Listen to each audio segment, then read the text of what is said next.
పవిత్రాత్మ స్వరూపులకు ప్రియాత్మ బంధువులారా, విన్నాను. మనం సాకార భక్తుల శ్రేష్ఠుల, నిరాకార భక్తుల శ్రేష్ఠుల అన్నటువంటి విషయంలో మాట్లాడుకుంటూ సాకారాన్ని చక్కగా సేవిస్తూ ఆ యొక్క భగవంతుని యందు శ్రద్ధ విశ్వాసంతో చేస్తే అది పూజ కానీ, జపము కానీ, ధ్యానము కానీ అది చాలా గొప్పదని శ్రీకృష్ణుడు చెప్పారు. మరి ఇప్పుడు మనం భక్తి అన్నప్పుడు అందులో భక్తి యోగంలో ఇంకో తెరగిచ్చారు మనకి. భక్తి యోగంలో ఎట్లా అంటే ఆ భక్తి నిజమైన భక్తి ఎప్పుడు అనిపించుకుంటారో ఆ గుణాలు కొన్ని ఇచ్చినారు. అయితే ఇంతకుముందు అబద్ధం భక్తి అంటే అబద్ధ భక్తి కాదు, అర్థమైందా? భక్తిలో అర్చన చేయడం ఒక వంతు, అలాగనే ఆయన్ని పూజించడం ఒక వంతు, ధ్యానం చేయడం ఒకటి, జపం చేయడం ఒకటి, ఈ విధంగా మనకి ఉన్నాయి. ఇది భక్తియే. అయితే మరి ఇంకా ఏ భక్తి పరాకాష్ఠ అయిన భక్తి, ఏ గుణాలుంటే నాకు ఆ భక్తుడు అత్యంత పీడవుతాడో, నేను వాని ఎందుకు పీడుగా ఉంటానో, ఆ గుణాలు కొన్ని చెప్పబోతున్నారు ఈరోజు మనకి భక్తి యోగంలో, భగవద్గీతలో. ఎందుకు అంటే మనందరికీ భగవంతుడు అంటే ఇష్టమే. ఇష్టం లేదా? ఇక్కడ మనం కూర్చున్నాం, మనందరికీ భగవంతుడు అంటే ఇష్టమే. కానీ భగవంతుడికి మనం ఇష్టమా లేదా అని చూసుకోవాలి. అయిందా? భగవంతుడి దృష్టిలో మనం ఇష్టంగా ఉన్నామా లేదా? మన దృష్టిలో భగవంతుడు మనకి ఇష్టడే, అందులో సందేహం లేదు. మరి భగవంతుడు ఎవరు నాకు భక్తుడు అని చెప్తున్నాడు. ఇతడే నాకు భక్తుడు అంటున్నాడు ఆయన. ఇతడు ఇప్పుడు చెప్పబోయే గుణాలు ఎవరిలో ఉంటాయో వారు నాకు అత్యంత ప్రియుడు అంటున్నారు. ఏం గుణాలంటే అవి? అద్వేష్ట సర్వభూతానాం మైత్రః కరుణ ఏవ చ నిర్మమో నిరహంకారః సమదుఃఖ సుఖః క్షమీ. అయిందా? చెప్తున్నారు. అద్వేష్ట సర్వభూతానాం మైత్రః కరుణ ఏవ చ నిర్మమో నిరహంకారః సమదుఃఖ సుఖ క్షమి. ఈ గుణాలు ఎవరికైతే ఉంటాయో సమీ భక్త మే ప్రియ అంటారు ప్రతి శ్లోకం చివరిలో. ఆ భక్తుడు నాకు అత్యంత ప్రియుడే. కాబట్టి ఇక్కడి నుంచి గుణాలన్నీ వర్ణించుకొస్తారు. మరి ఈ గుణాలు మనలో ఉన్నాయో లేవో చూసుకోవాలి అందరూ. అందరూ ఏం చూసుకోవాలి? ఈ గుణాలు మనలో ఉన్నాయో లేవో చూసుకోవాలి. అద్వేష్ట సర్వభూతానాం ఇదోటి. అంటే సమస్త జీవులు యందు ద్వేషబుద్ధి లేకుండా ఉండాలి. ఇదో గుణం. అలా తెలుస్తుంది కదా ఈ గుణం. ఏ ప్రాణి యందు మనకి ద్వేషబుద్ధి లేకుండా ఉండాలి. ద్వేషం ఎక్కడుంటే అక్కడ కోపం వచ్చి కూర్చుంటాయి. అర్థమైందా? ఇదన్నిటికీ ఆ కోపం అన్నమాట. కోపం ఎక్కడుందో అది పాపానికి మూలం అవుతూ ఉంటాయి. మరి ఏమిటివి? కామ క్రోధశ్చ లోభశ్చ దేహే తిష్టంతి తస్కరాః. ఇక కోరిక, క్రోధము, ఈ లోభము ఇవన్నీ ఏమిటంటే దేహమందు ఉన్నటువంటి పరమాత్మని తెలుసుకోకుండా మనకి అపహరిస్తారన్నమాట వీళ్ళు. అందుచేత ఈ గుణాలన్నీ మనకి ఉండకూడదు. ఆ గుణాలంటే చెప్తున్నారు ఇప్పుడు మనకి. కామ క్రోధశ్చ లోభశ్చ దేహే తిష్టంతి తస్కరాః జ్ఞానరత్నాపహారాయ తస్మాత్ జాగృత. అందుచేత అద్వేష్ట సర్వభూతానాం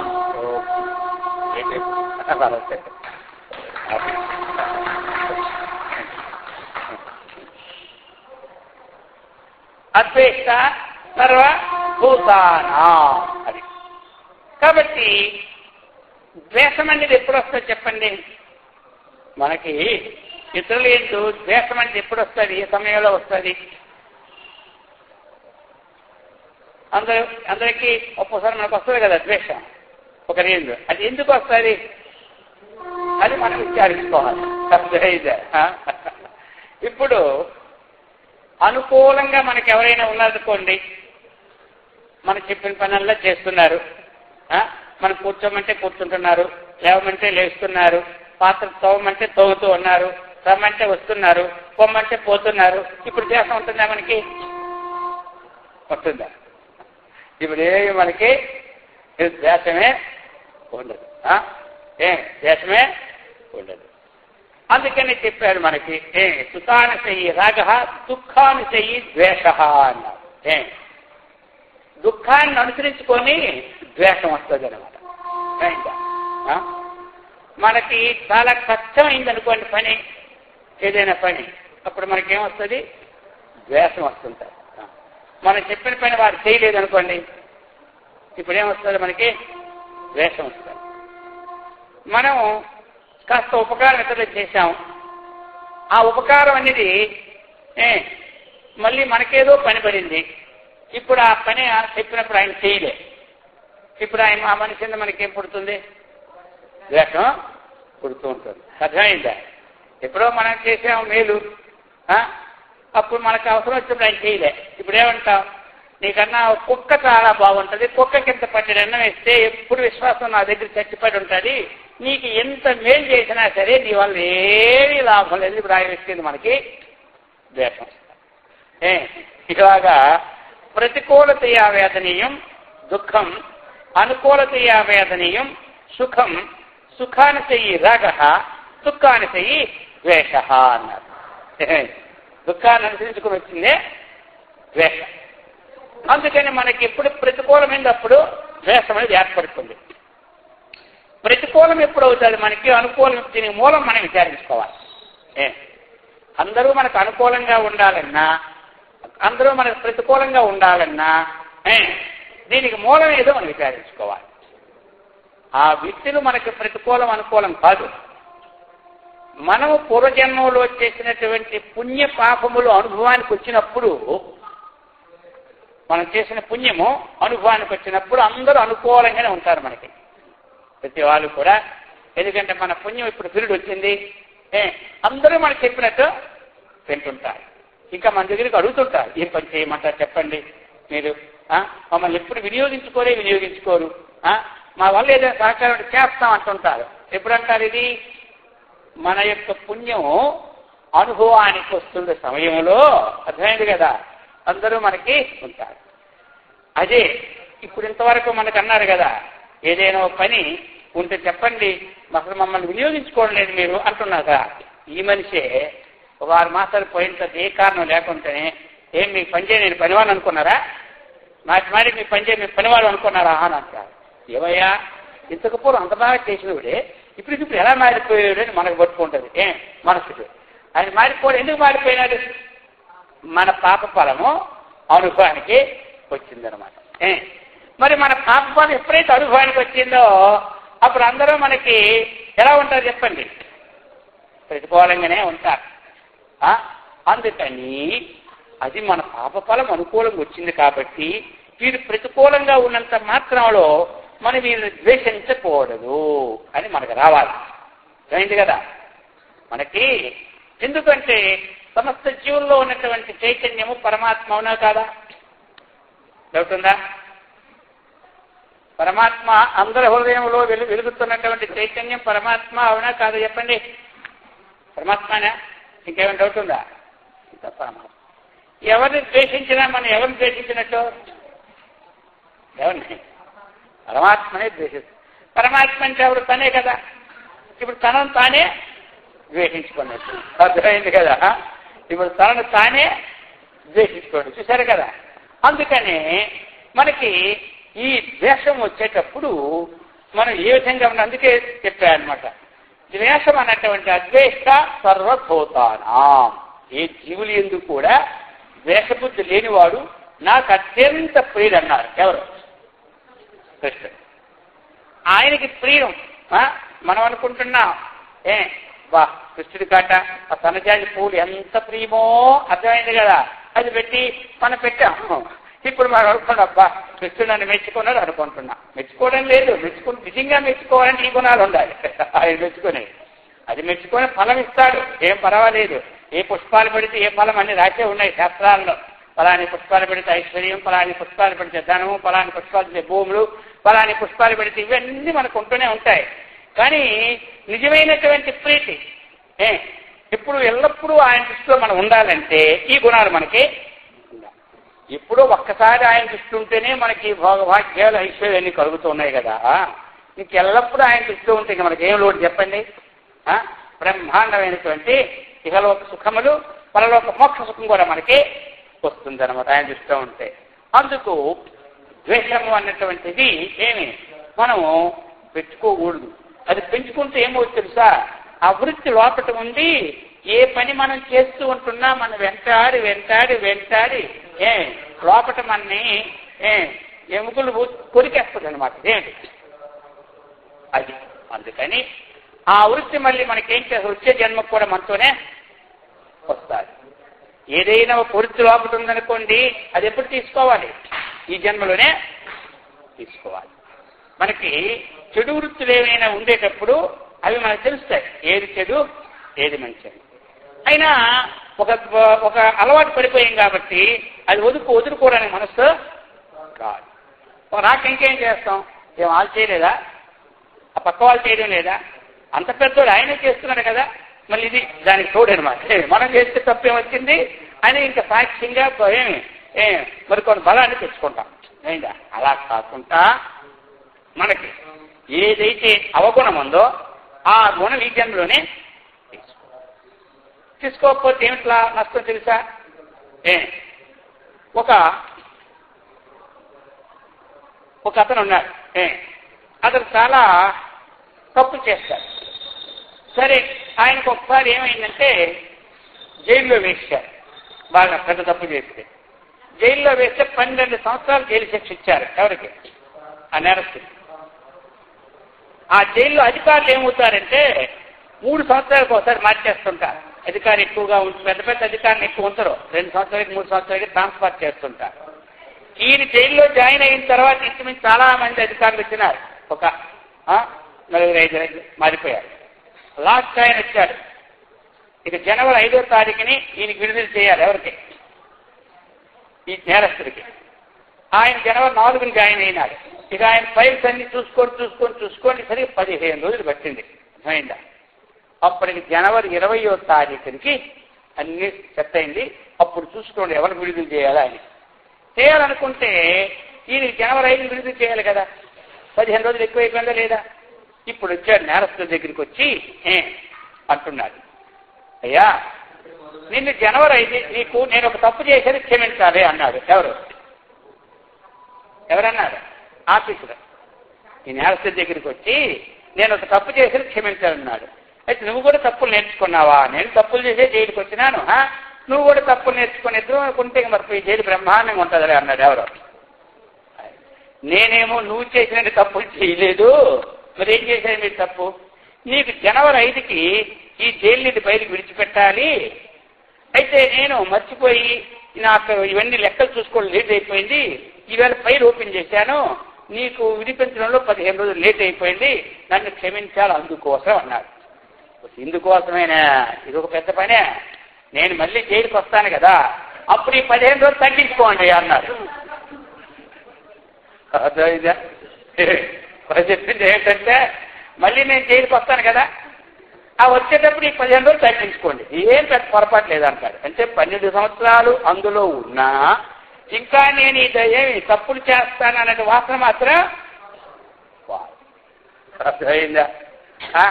అందుకని ఈ వాసన ఎప్పుడు పోగొట్టుకోవాలి చెప్పండి అందరం. ఏవైతే మనకి మంచి అలవాట్లు లేక దురలవాట్లు ఉన్నాయనుకోండి, అవి ఎప్పుడు పోగొట్టుకోవాలి? ఇప్పుడే పోగొట్టుకోవాలి. నేను చస్తే ఈ జన్మలు పోగొట్టుకుంటానా?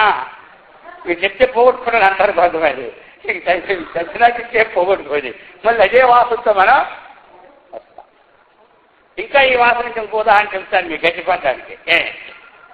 ఇంకొక లేక ఒక ఇంట్లో సంతానం కలిగింది. వాసన ప్రాబల్యం మీకు చెప్తున్నాను. చాలా కాలానికి 40 ఏళ్ళు కలిగితే ఎంత గారాబం చెప్పండి. సంతానం ఇచ్చిన దినాన్ని ఆ సంతాన ప్రసవ వేదన కోసం మరియమ్మని నర్సుని తీసుకొచ్చారు. నర్సు సగం సంతాన వేదన తీసి బయటకు వెళ్ళింది. చేలు కడుక్కుంటుంది. కడుక్కుంటున్న అక్కడే ఉండిపోయి దొడ్లోనే ఇంట్లోనే. ఈ యజమాని ఎందుకు పెరట్లో ఉండిపోయావు, ఏం కారణం అన్నారు. ఏమీ లేదు, మా నాన్నగారు 10 గ్రాములు బంగారం ఉంగరం ఇచ్చారు, అది ఎక్కడో పడిపోయింది, చేలు కడుక్కుంటుంటే కనబడలేదు, ఎదుగుతున్నాను అన్నారు. సరే అతను అన్నాడు, ఇంకెప్పుడు కనబడుతుంది, నాకు లేఖలో కొడుకు పుట్టాడు, పోతే పోయి బంగారం 10 గ్రాములు ఇది పోయింది, 12 గ్రాములు బంగారం వేసి ఉంగరం చేస్తాను రా, తొందరగా పని చేయమన్నారు. ఎవరు? యజమాని. సరే వచ్చి పని చేస్తుంటే ఆ పుట్టిన కుర్రవాడి చేతులు ఈ ఉంగరం ఉంది, పట్టుకున్నాడు. ఎందుకుందా అంటే వీడు పూర్వం పెద్ద గెలిచోం కాదు. ఎవడు? ఆ పుట్టోడు. గవర్నమెంట్కి దొరకలేవాడు. దొరక్క ఇప్పుడు ఆ వాసన ఉండిపోయింది కదా. ఈ నర్సేమో ప్రసవేదంతో తీస్తుంటే తక్కువ ఉంగరం లాగి మారించారు. అందుకని మనకి ఏదైనా సరే ఈ దురలవాట్లు ఏమవుతాయి తెలుసా? ఎన్ని జన్మైన వదలం. వీటిని మనం ఏం చేయాలి? ఇప్పుడే తీసుకోవాలి. తెలుస్తుంది అందరికీ. అది అందుకే అద్వేష్ట సర్వభూతానాం మైత్ర కరుణయేవచ. ద్వేషం లేక ఉండాలి, ఇంకేముండాలి? అందరితో మిత్రత్వం ఉండాలి. అర్థమైంది కదా? మిత్రుడిగా ఉండాలి. కొంతమంది మిత్రుడంటే ఏమిడు? హితకారిగా ఉండాలి, హితం చేయాలి. మిత్రుడు అన్నట్టు వాడు అపకారం ఎప్పుడు చేయకూడదు. మళ్ళీ మిత్రత్వాన్ని ఎన్ని కష్టాలు వచ్చినా వీరకుంటా ఒకరికి అన్యోన్యంగా ఉండాలి. ఒకరంతా నిజంగా నీకే కష్టం వచ్చినా ప్రాణమైన వదులుతానే, నీతో మాత్రం స్నేహమేనా వదలంటారు. చూశారు ఎంత మిత్రుడు అయిన గొప్పవాడు అనమాట. ఎలాగంటే చెప్పారు, ఇప్పుడు పాలల్లో నీళ్లు వేసాం మనం. ఏం చేస్తుంది పాలు? తను స్వీకరించుకొని చూసారా, తన గుణాలన్నీ ఇచ్చేస్తుంది. ఎవరికి? నీళ్ళకి. తన గుణాలని ఇచ్చేస్తుంది. కాబట్టి చక్కగా కలిసి ఉంటున్నాయి పాలు నీళ్ళు, చక్కగా కలిసే ఉంటున్నాయి పాలల్లో మనం నీళ్ళు ఇచ్చేటప్పుడు. సరే ఇప్పుడు ఆ పాలను మనం పొయ్యి మీద పెట్టాం. పొయ్యి మీద పెట్టేటప్పుడు అందులో ఎవరు పోతారు? ఎవరు ఉంటారు చెప్పాలి? ఎవరు బయటికి ఎవరు పోతారు? నీళ్ళు ఉంటాయి కదా, ఆ నీళ్లు మరిగిపోతుంటాయి. పాలను పొయ్యి మీద పెట్టి బాగా మరగబెట్టి ఏమవుతాయి? మరిగి ఎప్పుడైతే తన స్నేహితుడికి అపాయం వచ్చేసింది, తానే ఇంకా లాభం లేదు, నా జీవితం ఎందుకని ఈ పాలన్నీ ఇక పొంగిపోతుంటాయి. పొంగి కింద పడిపోవడానికి సిద్ధం అవుతుంటాడు మిత్రుడు. మనం అప్పుడు మళ్ళీ ఏం చేస్తాం? కొంచెం నీళ్ళు జోలుతాం. చూసా, మళ్ళీ మిత్రుడు వస్తేనే శాంతంగా ఉంటాడు. ఆ ప్రకారంగా పాలలో నీళ్ళ కలిసినప్పుడు నీళ్ళు పొయ్యి మీద పెట్టి మరుగుతూ ఉంటుంటే తన మిత్రుడు అనవసరంగా దగ్గం అయిపోయాడు కాబట్టి ఎందుకని ఆయన కూడా అందుతాడు, బయటికి వస్తూ ఉంటాడు పాలు కూడా. అర్థమైందా? ఆ విధంగా మనము మిత్రత్వాన్ని ఒకరితో ఒకరు పరస్పరంగా స్నేహంగా చూసుకుంటుండాలి. అటువంటి ఎవరైతే పరస్పర స్నేహమైన మిత్రత్వం ఉంటారో వాడు నాకు చాలా ప్రీతి ఉండాలి. అద్వేష్ట సర్వభూతానాం, సమస్త జీవులు ద్వేషబుద్ధి లేకుండాలి, సమస్త జీవులతో మిత్రత్వాన్ని. ఇంకా ఏం చెప్పాడు? కరుణ, దయ ఉండాలి. ఇవన్నీ కూడా భక్తి యొక్క విశేష గుణాలు. ఈ గుణాలు ఎవరికి ఉన్నాయో వారి ఎందుకు భగవంతుడు ఎప్పుడూ అనుగ్రహం వారికి ఎందుకు ఉంటుందన్నమాట. సరిగ్గా కాబట్టి కరుణ ఉండాలి. కరుణ అంటే ఏమిటి? దయ. దీనేషు దయా, దీనిలో ఏంటి మనకేముండాలి? దయ ఉండాలి. మహర్షి మలయాళ స్వామిలా చెప్పున్నారు, దయగల హృదయమే భగవన్ నిలయం అన్నారు. ఎవరి హృదయం దయాపూరితంగా ఉంటుందో వారిలో భగవంతుడు ఎప్పుడు తాండవం. వారిని ఇతరులు చూసేటప్పుడు శాంతమవుతారు, వారి దృష్టి ఇతరులైన పడినప్పుడు వారు కూడా శాంతిగా ఉంటారు. అందుచేత మనం ఈ దయ పూజ మనం చేస్తే ఎంత ఫలితము? దీనిలో ఏదో దయ చూపడం కూడా అంతే ఫలితం. కొంతమంది పూజ చేసే అలవాటు ఉండదు, కానీ పోతూ ఉంటుంటారు. ఆకలి లేక మలమల మాడి ఉంటే వాళ్ళకి కాస్త బిస్కెట్లు పేకట తీసుకెళ్లి అర్జెంటుగా ఇస్తారు. సైందా? అలాగనే వస్త్రాలు లేక విహీనమై ఉంటారు కొంతమంది. ఆ రోడ్డు మీద కానీ అక్కడ కానీ ఇక్కడ కానీ వాళ్ళందరికీ కూడా వస్త్రదానం చేస్తూ ఉంటుంటారు పోయిందా. కాబట్టి ఇది కూడా ఏమి పూజ ఫలితమే కలుగుతుంది. మనకి ఆకలిగా ఉన్న వారికి ఆహారం పెట్టడం, అలాగనే మనకి వస్త్రాలు లేని వారికి వస్త్రాలు, ఆచ్ఛాదన లేని వారికి ఆచ్ఛాదన, ఇవన్నీ కూడా ఇది దయాపూరితమైన ఇది. ఎందుకు అంటే ఈ విధంగా మనం చేసామనుకోండి, ఇది మానవ సేవయే ఏమంటారు, మాధవ సేవ. మనం మాధవుని పూజించిన ఓ పద్ధతి, కాబట్టి మానవ సేవని మనం చేయడం కూడా పద్ధతి. మరి కొంతమంది ఏం చేస్తారంటే ఇలా దేవతారాధన పూజలవి చేసుకుంటారు. కొంతమంది పూజ చేయకపోయినా ఈ విధమైనటువంటి అక్కడక్కడ లేని వారికి వారి సేవ చేస్తుంటారు. అది కూడా దైవ పూజతో సమానమే. మనం అంటాం వాళ్ళకి పూజే లేదు పుణ్యమో లేదు అంటారు. పూజ చేస్తేనే ఇది ఒక పద్ధతి. పూజ చేయకపోయినా కొంతమంది ఈ పద్ధతిలో ఉంటారు కదా, ఇది కూడా మనకి మంచి పని అన్నమాట. ఈ పని కూడా చాలా గొప్ప పని. అందుకని ఆ పని ఎప్పుడు చూస్తే చెప్పండి, దయా అన్నటువంటి గుణం లేకపోతే అది కలుగుతుందా? అందుకని దయానాస్తి సమం పుణ్యం శాస్త్రం చెప్పింది. దయకు సమమైన పుణ్యం లోకంలో లేనే లేదని చెప్పింది. దయకు సమమైన పుణ్యము లోకంలో లేదు. ఇవి మనం అభ్యాసం చేసుకోవాలి. ఎందుకంటే దేవతారాధన చేసి మనం భక్తులము అవ్వం, కానీ ఆ భక్తి విశేషమైన భక్తి కాదు. అర్థమైందా? ఆ భక్తి అన్నటువంటిది భగవంతుడి అనుగ్రహానికి పాత్రత. ఈ భక్తి అన్నటువంటిది ఎల్లప్పుడూ భగవంతుడి దృష్టి మనకు ఉండి మనకు మోక్ష సామ్రాజ్యాన్ని ప్రసాదిస్తారు. అందుచేత చెప్తున్నారు శాస్త్రం, అద్వేష్ట సర్వభూతానాం మైత్ర కరుణయేవచ.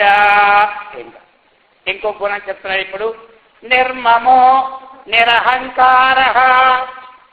ఇది గుణం. నిర్మమా, ఈ గుణాలు బాగున్నట్టు చెప్పినవి. ఇప్పుడు చెప్పిన గుణానికి అర్థం ఏమిటి తెలుసా? నిర్మమ అంటే మమకారము లేకుండుట. నిర్మమ అంటే అర్థం ఏంటి? అది మరి ఇప్పుడు మమకారం లేకుండా ఉండగలమా లోకంలో? ఇల్లు బాగానే ఉన్నాయి. ఇంతవరకు చెప్పిన గుణాలు వారేది ద్వేషబుద్ధి లేకుండా ఉండమన్నారు, ద్వేష సర్వభూతానం, మిత్రగుణం ఉండమన్నారు, అర్థమైందా? కరుణాగుణం ఉండమన్నారు.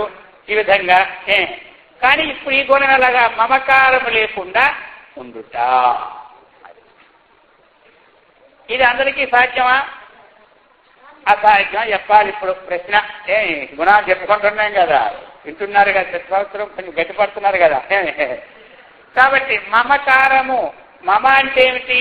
నా యొక్క. సంస్కృతంలో మమ అంటే నా యొక్క, ఇంకా ఏంటి? నాకు సంబంధించి సత్తి సంబంధార్థే సత్తి అనమాట. నాకు సంబంధించినది, నాది. మమ మమ ఇది కరోతి ఇది మమకార. అహం అహం కరోతి ఇది అహంకార. మమ మమ అంటుంటే అది మమకారమే. అయితే మరి మమ అంటే అర్థం ఏంటి? నాకు సంబంధించినది, నా వారు అని అనుకుంటున్నా. ఇది మనం లేకుండా ఉండడం అవుతుందా? అవదు. అర్థమైంది కదా? ఇది లేకుండా అవ్వదు. మరి లేకుండా ఉండకపోతే ఈ గుణం అనేది మనం అలవర్చుకోమని చెప్తున్నారు ఎవరు? భగవంతుడు. అర్థమైందా? అందుచేత ఏమిటి ఇప్పుడు మనం అలవర్చుకోవాలా? మమకారం అన్నటువంటిది ఇది విచారణ చేయాలి, శాస్త్ర విచారణ. మమకారం ఉంటే కదా ప్రేమిస్తాం, లేకపోతే ప్రేమిస్తామా? ఇప్పుడు వీధిలో 10 మంది ఉన్నారు, ఇంటి దగ్గర ఒక్క అబ్బాయి ఉన్నాడు. ఇక మన అబ్బాయిని ఏ విధంగా మనం ప్రేమిస్తామో పక్క అబ్బాయిని ఆ విధంగా ప్రేమిస్తామా? అదే ఏదో మనం ఫంక్షన్ తింటున్నప్పుడు వస్తే ఆయనకి కూడా ఒక బిస్కెట్ ఇస్తాం, అంతేగాని ఒక ప్యాకెట్ ఇస్తామా? ఇవ్వం. మన పొరవాడికి ఇచ్చిన ప్యాకెట్ అక్కడికి ఇస్తావా? ఇవ్వము. అర్థమైంది కదా? సరే, ఈ విధంగా సరే, ఎవరు కాకి పిల్ల కాకి ముద్దు అన్నట్టు ఎవరి పిల్లల వరకు ముద్దు ఉంటుంది. అర్థమైందా? మరి అలాగైతే ఈ మమకారం వదులుకోమంటే ఎక్కడ అవుతుంది? అందుకని శాస్త్ర విచారణ కావాలి. నిజంగా మనం అందరికీ ఇది ఎప్పుడు వారి ఎందు అత్యంత ఆసక్తి మనకు కలిగిందంటే వారికి మనకి ఒక గాఢమైన సంబంధం ఉంటేనే కలుగుతుంది ఎవరికైనా, లేకపోతే ఆసక్తి కలుగుతారా? కలగదు.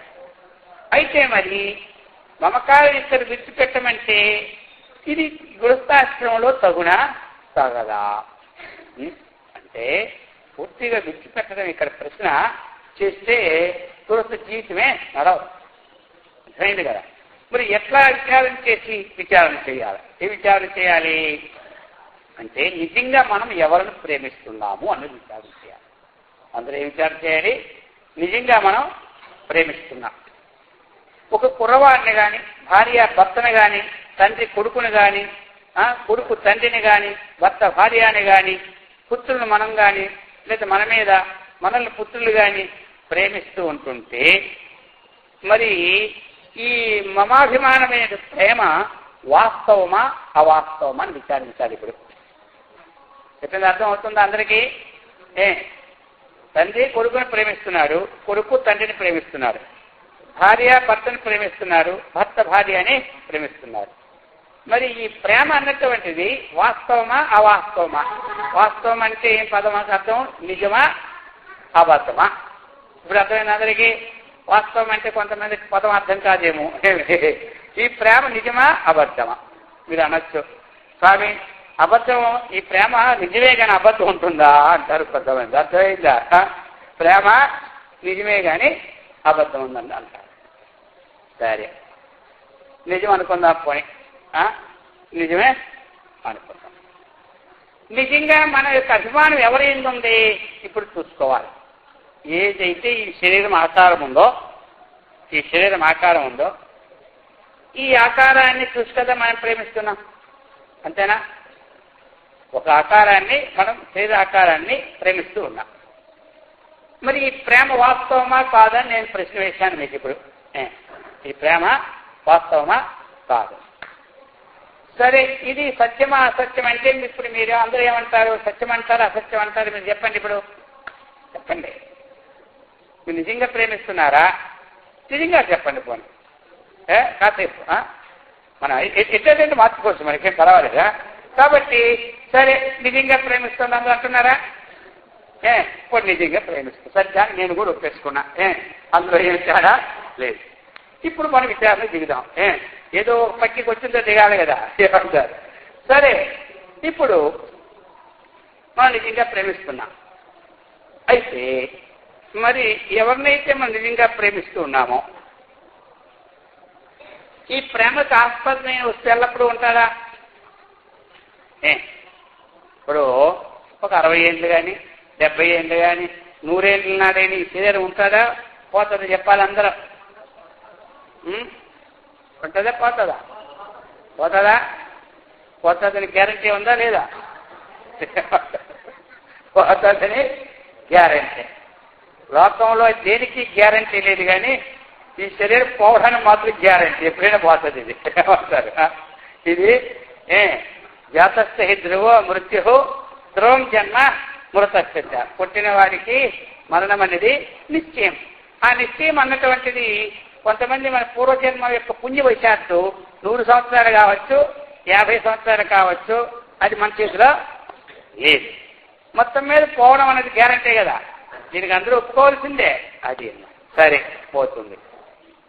ఇప్పుడు మనం మరి శరీరం ఉన్నప్పుడు ఏ విధంగా అయితే వ్యక్తిని ప్రేమిస్తూ ఉన్నామో ఆ శరీరం పోయిన తరువాత ఏ శరీరాన్ని అయితే మనం ప్రేమిస్తూ ఉన్నామో ఆ శరీరం మన ఎదురుగా ఉందా అనేది చెప్పాలి అందరండి. ఇప్పుడు చెప్పండి, ఇప్పుడు ఉందా? ఏ శరీరాన్ని ప్రేమిస్తున్నామో ఈ శరీరములో చైతన్యము బయటికి వెళ్ళిపోయిన తరువాత ఆ శరీరం మన ఎదుగుతుందా లేదా? శరీరంలో చైతన్యం పోయిన తర్వాత పోయిన క్షణం నుంచి మన శరీరం మన ఎదురు ఉంటుందా లేదా? ఉండదు లేదా? తర్వాత కదా తీసుకెళ్ళి మనం దానం చేస్తున్నాం. ఇంకా అర్థం లేదా? అయితే ఇంకా లోటుకెళ్తే ఏమి అపాయం వస్తుందని ఏమి రాదు కదా. విషయం తెలుసుకోవాలి కదా సబ్జెక్ట్ మీద. ఇక్కడ మమకారం అని చెప్పారు భగవద్గీతలో.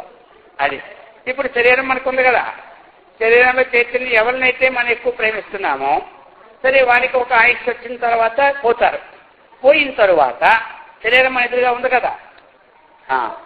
మరి ఇప్పుడు ఆ శరీరాన్ని ఎంతకాలం ఉంచుకుంటాం మనం చెప్పాలి. ఎంతకాలం ఉంచుకుంటాం చెప్పాలి. ఇప్పుడు ఎంతకాలం ఉంచుకుంటాం. మరి నిజంగా శరీరాన్ని ప్రేమిస్తున్నాం లేదు మనం? నిజంగా శరీరాన్ని ప్రేమిస్తున్నామా లేదా? ప్రేమించిన శరీరం ఎదురుగా ఉందా లేదా? మరి ఇప్పుడు ఎందుకు మనకి దుఃఖం? ఇప్పుడు మనకు దుఃఖం వస్తుందా లేదా? మనకి ఎవరు ప్రేమో ఆ శరీరంలో చైతన్యం బయటకు వెళ్ళిపోయిన తర్వాత మనకు దుఃఖం వస్తుందా లేదా? రావడం లేదా? వస్తుంది. దేన్ని ప్రేమిస్తున్నామో ఆ శరీరం ఎదురుగా ఉంటే దుఃఖం ఎందుకు రావాలి? ఇప్పుడు నిజమైన ప్రేమ ఇది చెప్పాలి. ఇప్పుడు ఇది విచారం అన్నమాట. ఏ ఆత్మ ఏ శరీరాన్ని ప్రేమిస్తున్నా శరీరం ఎక్కడే కదా ఉంది, ఎక్కడ పోయిందా? పోలేదు కదా. అప్పుడు నిజంగా ఎవరిని ప్రేమించండి మీరు చెప్పాలి. ఇప్పుడు అర్థమైంది కదా? ఇప్పుడు అలా తెలుస్తుందా మనం దేన్ని ప్రేమిస్తున్నాం? తెలిసి కానీ తెలియక కానీ ప్రేమించేది ఎవరిని? ఆత్మని ప్రేమిస్తున్నాం. ఇయమాత్మా పరానంద పరప్రేమాస్పదం యతః మానభూవం హి భూయాసం ఇత్యాత్మనీక్షతే అని పంచదశీకారులు వేదాంత పంచదశిలో విద్యారణ్య స్వామి వారు చెప్తారు. ఇయమాత్మ పరానంద.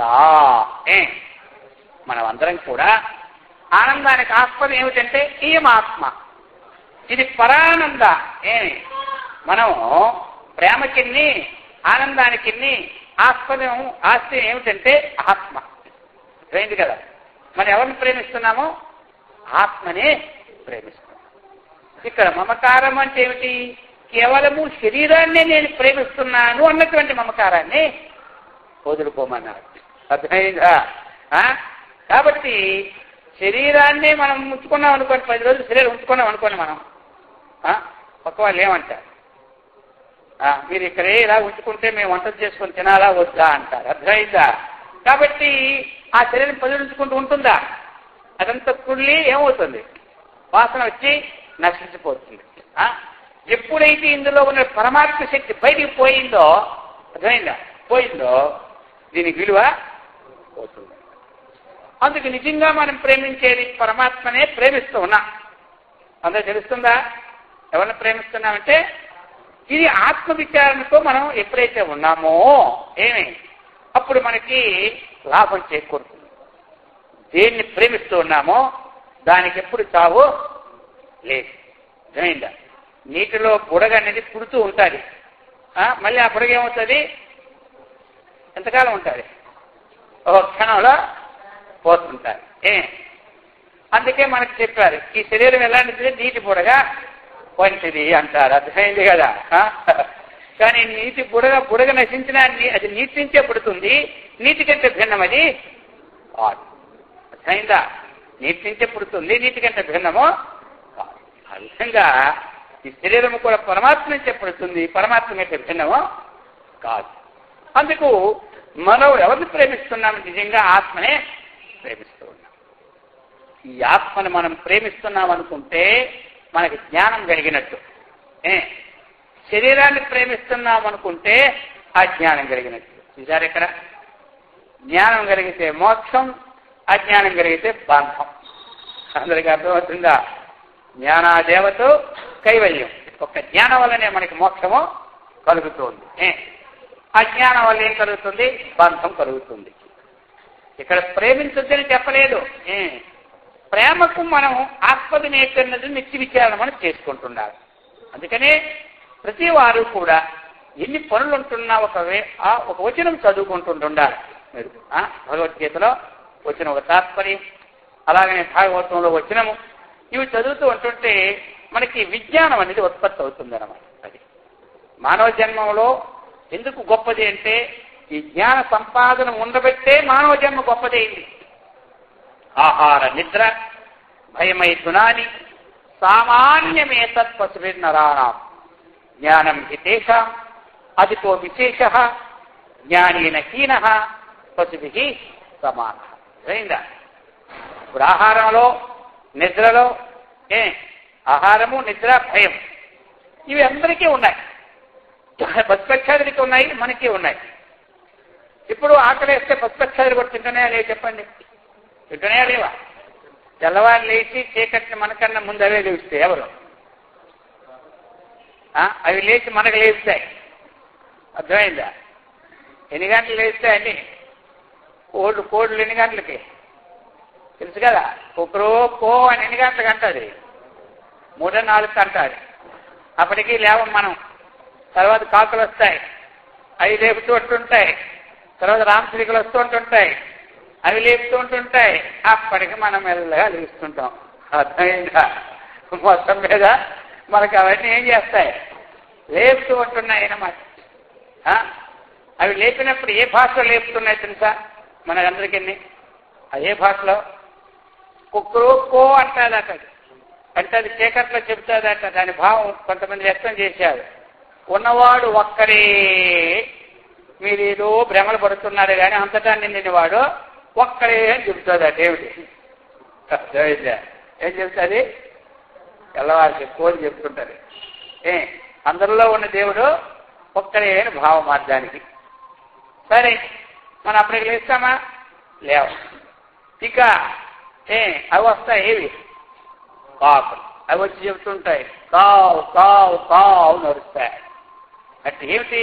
దానికి కొంతమంది అర్థం తీశారు. కావు అంటే ఈ శరీరం నీది కాదు, ఈ ధనం నీది కాదు, ఈ వస్తువులు నీవు కావు. అర్థమైంది కదా? ఏవి నీవు కావు కావు, అన్ని నాది నావి అనుకుంటున్నావు. నాది నాది అనుకున్నది నీది కాదురా అన్నారు. అర్థమైంది కదా? ఆ ప్రకారంగా ఏవి నీవు కావు కావు కావు అవి చెబుతున్నాయి, కావు కావు నడుస్తున్నాయి. అర్థమైందా? అవి కూడా మనకి చీకట్లో జ్ఞానాన్ని బోధిస్తూనే ఉన్నాయి. ఆ తర్వాత రామ్ తెలికి వస్తుంది. ఏది కాకపోతే ఏంటంటే రామ్ రామ్ రామ్ అది చెప్తుంది రామ్ రామ్ అని. అర్థమైందా? కాబట్టి ఇక్కడ కావాల్సిన మనకి పాయింట్ ఏమిటంటే తెల్లవారు లేచిపోతాయి ఏవి పక్షులవి. సాయంకాలం వరకు దేనికోసం వెళ్తాయి? ఆహారం కోసమే. అవి మూట కూడా తెచ్చి పెట్టుకోవు. అర్థమైంది? మన సాయంకాలం కష్టపడి 4 రోజులు తెచ్చే సరిపోయిన అన్నంకైనా మూట పెట్టుకుంటాం మనం. కానీ అది ఏ రోజుకి ఆ రోజు తెల్లారిపోవడం, సాయంకాలానికి ఉండడం, ఆఖరికి ఏం చేస్తే ఆహారం. ఇక మనము తెల్లారులు ఈ పనిలో పెట్టడం, ఇక సాయంకాలం పని చేయడం. ఇక మనం ఏంటంటే ఏదో మనం వండుకొని మనం తినడం. మరి ఆహారంలో ఎవరు గొప్ప అంటే ఎవరు గొప్ప? అర్థమైంది కదా? అవి తింటే ఆకలిస్తే మనం తింటాం. ఇప్పుడు మనకి ఏమైందో లేదా? వాటికి మనకేమైనా తేడా ఉందా? అవి తినే వేరు కదా స్వామి, మనం తినే వేరు కదా. అయితే వేరైతే వాటికి ఆహారం మనకి రావు ఉంది. ఏం తింటుంది చెప్పండి? గడ్డి కుడితి పోసేస్తాం. అది ఆహారం తిని మనకేమిస్తుంది? వాటిని మనం వేరనుకుంటే అది పాలు మనకిస్తుంది. భగవంతుడికి అభిషేకం చేస్తున్నాం. తెల్లవారు లేచి మొత్తం ప్రపంచం అంతా ఆ చైతన్య రసం తాగితే గాని ఎవరికి చైతన్యమే ఉండదు. చైతన్య రసం అంటే టీ, కాఫీ ఇవన్నీ ఏమిటి? చైతన్య రసం అన్నమాట. మరి చైతన్య రసం అది తెల్లవారు పడితేనే చైతన్యం అందరికీ, లేకపోతే గోయిద్దా మనకి. మరి అన్నీ ఎక్కడండి? మరి పిల్లలకి పాలు లేకపోతే ఆవు పాలు పడుతూనే ఉంటుంటారు. ఇక మనకు పెరుగు కావాలి, పెరుగు లేకపోతే మనకి నిద్రే పట్టదు రాత్రి కానీ. అర్థమైంది? వేడి చేసి. అర్థమైంది కదా? అందుకని మరి ఇదంతా ఏమిటి? గడ్డి మనం పారేసిన కాయవచ్చి పడి పక్కలు ఇవన్నీ తిరిగి ఏమిస్తుంది మనకి? చూసారా? ఇవన్నీ కూడా ఆ విధంగా ఇతర జంతువుల యొక్క మలాలు కూడా ఎరువులు వేసుకుంటుంటారు మన వాళ్ళు. అర్థమైందా? ఆ ప్రకారంగా అవన్నీ పనులు ఉపయోగం జరుగుతూ ఉన్నాయి. అందుకని మనకు కావాల్సింది ఆహార విషయం తీసుకుంటే ఆహారంలో వాటికి మనకేం తేడా ఉందా చెప్పండి? ఏమీ లేదు. మరి మనం ఎక్కడ గొప్ప? ఆహార నిద్ర. ఏ నిద్ర వచ్చిందనుకోండి, నిద్ర. ఏ నిద్ర మనకి ఉపన్యాసం చెప్తున్నా కొంతమంది నిద్రపోతూనే ఉంటుంటారు. ఇక్కడ మీ ఊళ్ళో ఇక్కడ మన ఊళ్ళో కాదులేండి, బయట నేను కొన్ని దగ్గర మాట చెప్తున్నాను. అర్థమైందా? కొంతమంది ఏం చేస్తుంటారు, అలాగని ఆ రోడ్డు మీద కుక్కలు ఉంటూనే ఉంటుంటాయి. వెహికల్ ఆటలకు వచ్చినా అవి గుర్రు నిద్ర పోతుంది. నిద్రకు వస్తే అక్కడ ఆపుతామా? నిద్ర. మామూలు ఎప్పుడుగా ఇంట్లో పక్కన మాట్లాడితే ఆ నిద్రపోతుంటే మీకు వినపడదా అంట. ఒకసారి మన టీవీ ఇప్పుడు మోగుతూనే ఉంటుంది, మన నిద్ర పోతూనే ఉంటుంటుంది. ఎప్పుడు ఆపుతో మనకే తెలియదు ఆ టీవీ. కాబట్టి ఈ నిద్ర పశుపక్షాలకి మనకే ఒక్కటే. ఒక ఊర్లోనండి ఒక స్వామిజీ వారి బ్రహ్మాండంగా ఉపన్యాసం చెప్పడానికి వచ్చారనమాట. ఒక 21 రోజు ఓంకార సత్రయాగం పెట్టారు. 21 రోజు ఆ ఓంకార సత్రయాగం పెడితే మొట్టమొదటి రోజున ఏముంటుంది కదా, ఎవరైనా స్వాములు వచ్చినప్పుడు ఊరేగిస్తారు. ఎందుకు అంటే ఆ బ్యాండ్ మేళాలు చూసి అందరూ బయటకు వస్తుంటారు అనమాట. వస్తుంటే ఎక్కడో కార్యక్రమం అవుతున్నట్టుంది, ఇక మనం పోదామని. ఇప్పుడు పెళ్లిళ్ళు అయినప్పుడు బ్యాండ్ మేళాలు ఎందుకు, మన ఈ బ్యాండ్ తైలీసులకల్లా పొయ్యి మీద తాడిపులు కూడా ఆపేసి ఏమో తోటలకు వస్తూనే ఉంటుంటారనమాట. అర్థమైందా? అందుకని బ్యాండ్ మేళాలు పెడుతుంటారనమాట. లేకపోతే పెళ్లి ఏం తెలుస్తుంది, ఒకడు వస్తారా? ఇప్పుడు దేవుళ్ళు ఊరేగించినప్పుడు కూడా మేళలు పెడతాం కదా, అప్పటికే కొంతమంది అవి పోనీలే కొంచెం లేట్ అయినా పర్లేదు అంటారు, కొంతమంది గబగబా వస్తుంటారు అనమాట. అర్థమైందా? ఈ ప్రకారంగా ఊరేగించి తీసుకొచ్చి పెడతారు. ఇక స్వామివారు ఇక ఇది ఎలాగుంటుందంటే ఉత్సాహం, అబ్బో పక్కో వెళ్ళారే అంతవరకే కదా, మనం కూడా పోతే పోయింది మంచిది. ఒకరు జనం ఏమవుతారు, ఎక్కువైపోతారు ఊరేగింపులో కూడా. ఇక స్వామివారు ఊరేగించి చూశారు.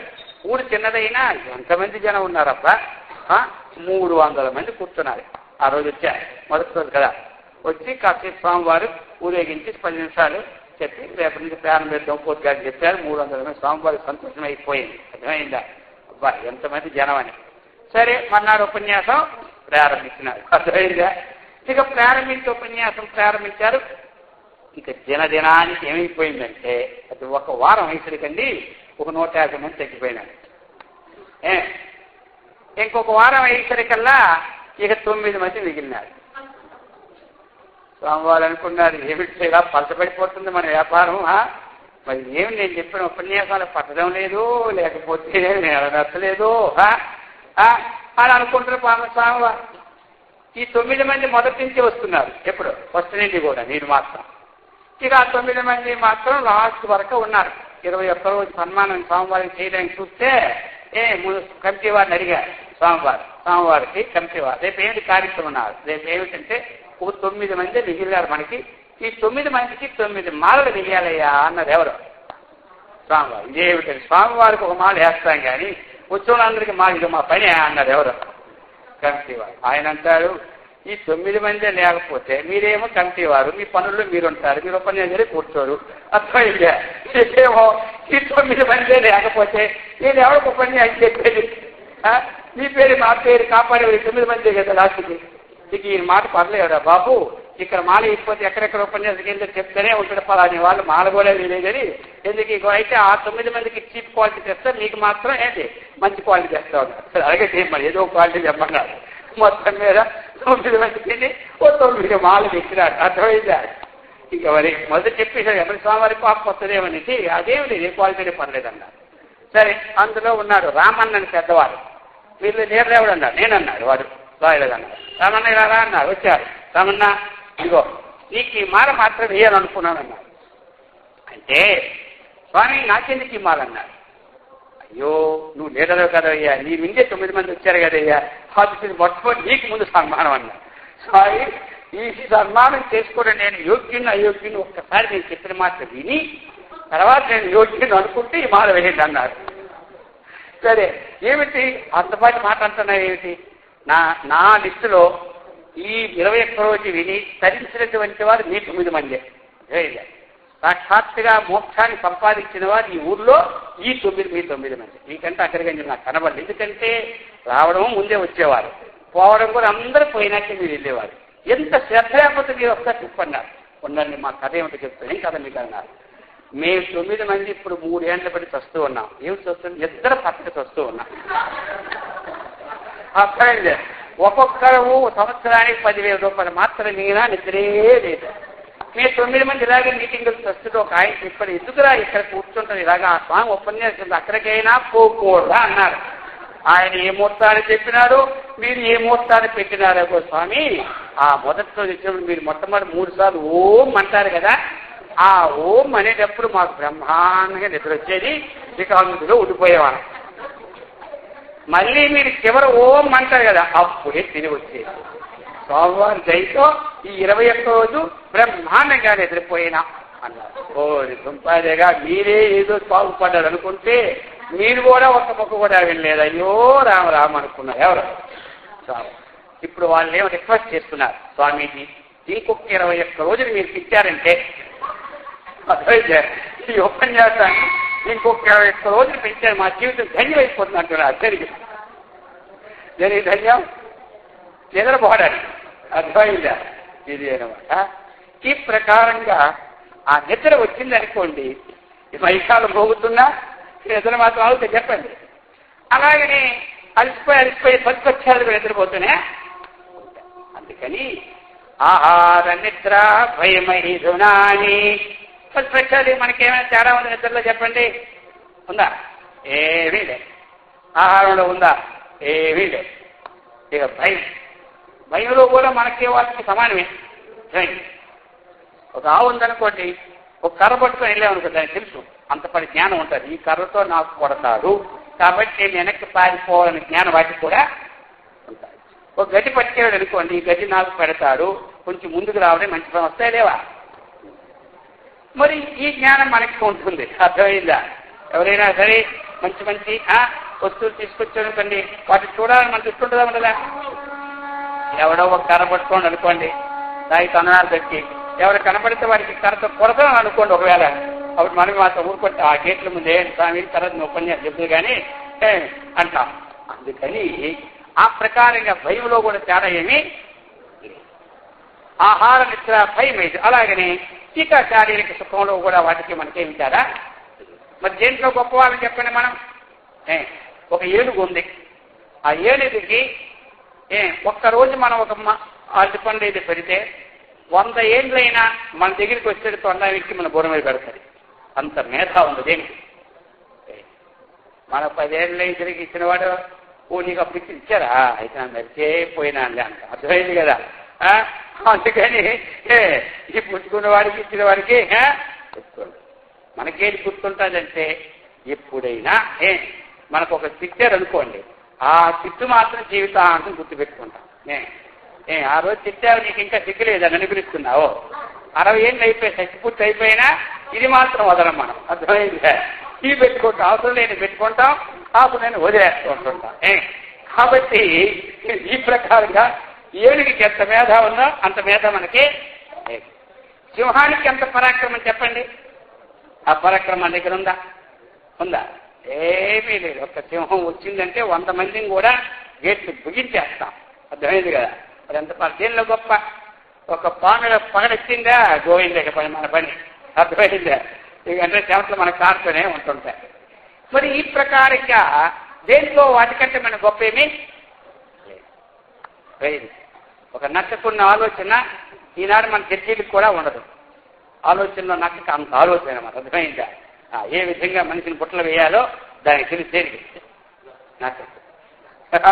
ఆ ప్రకారంగా అనేకమైన చింతువులు మంచి ఆలోచన తప్పటి ఇవన్నీ ఉన్నాయి. మనం దేంట్లో గొప్ప చెప్పండి?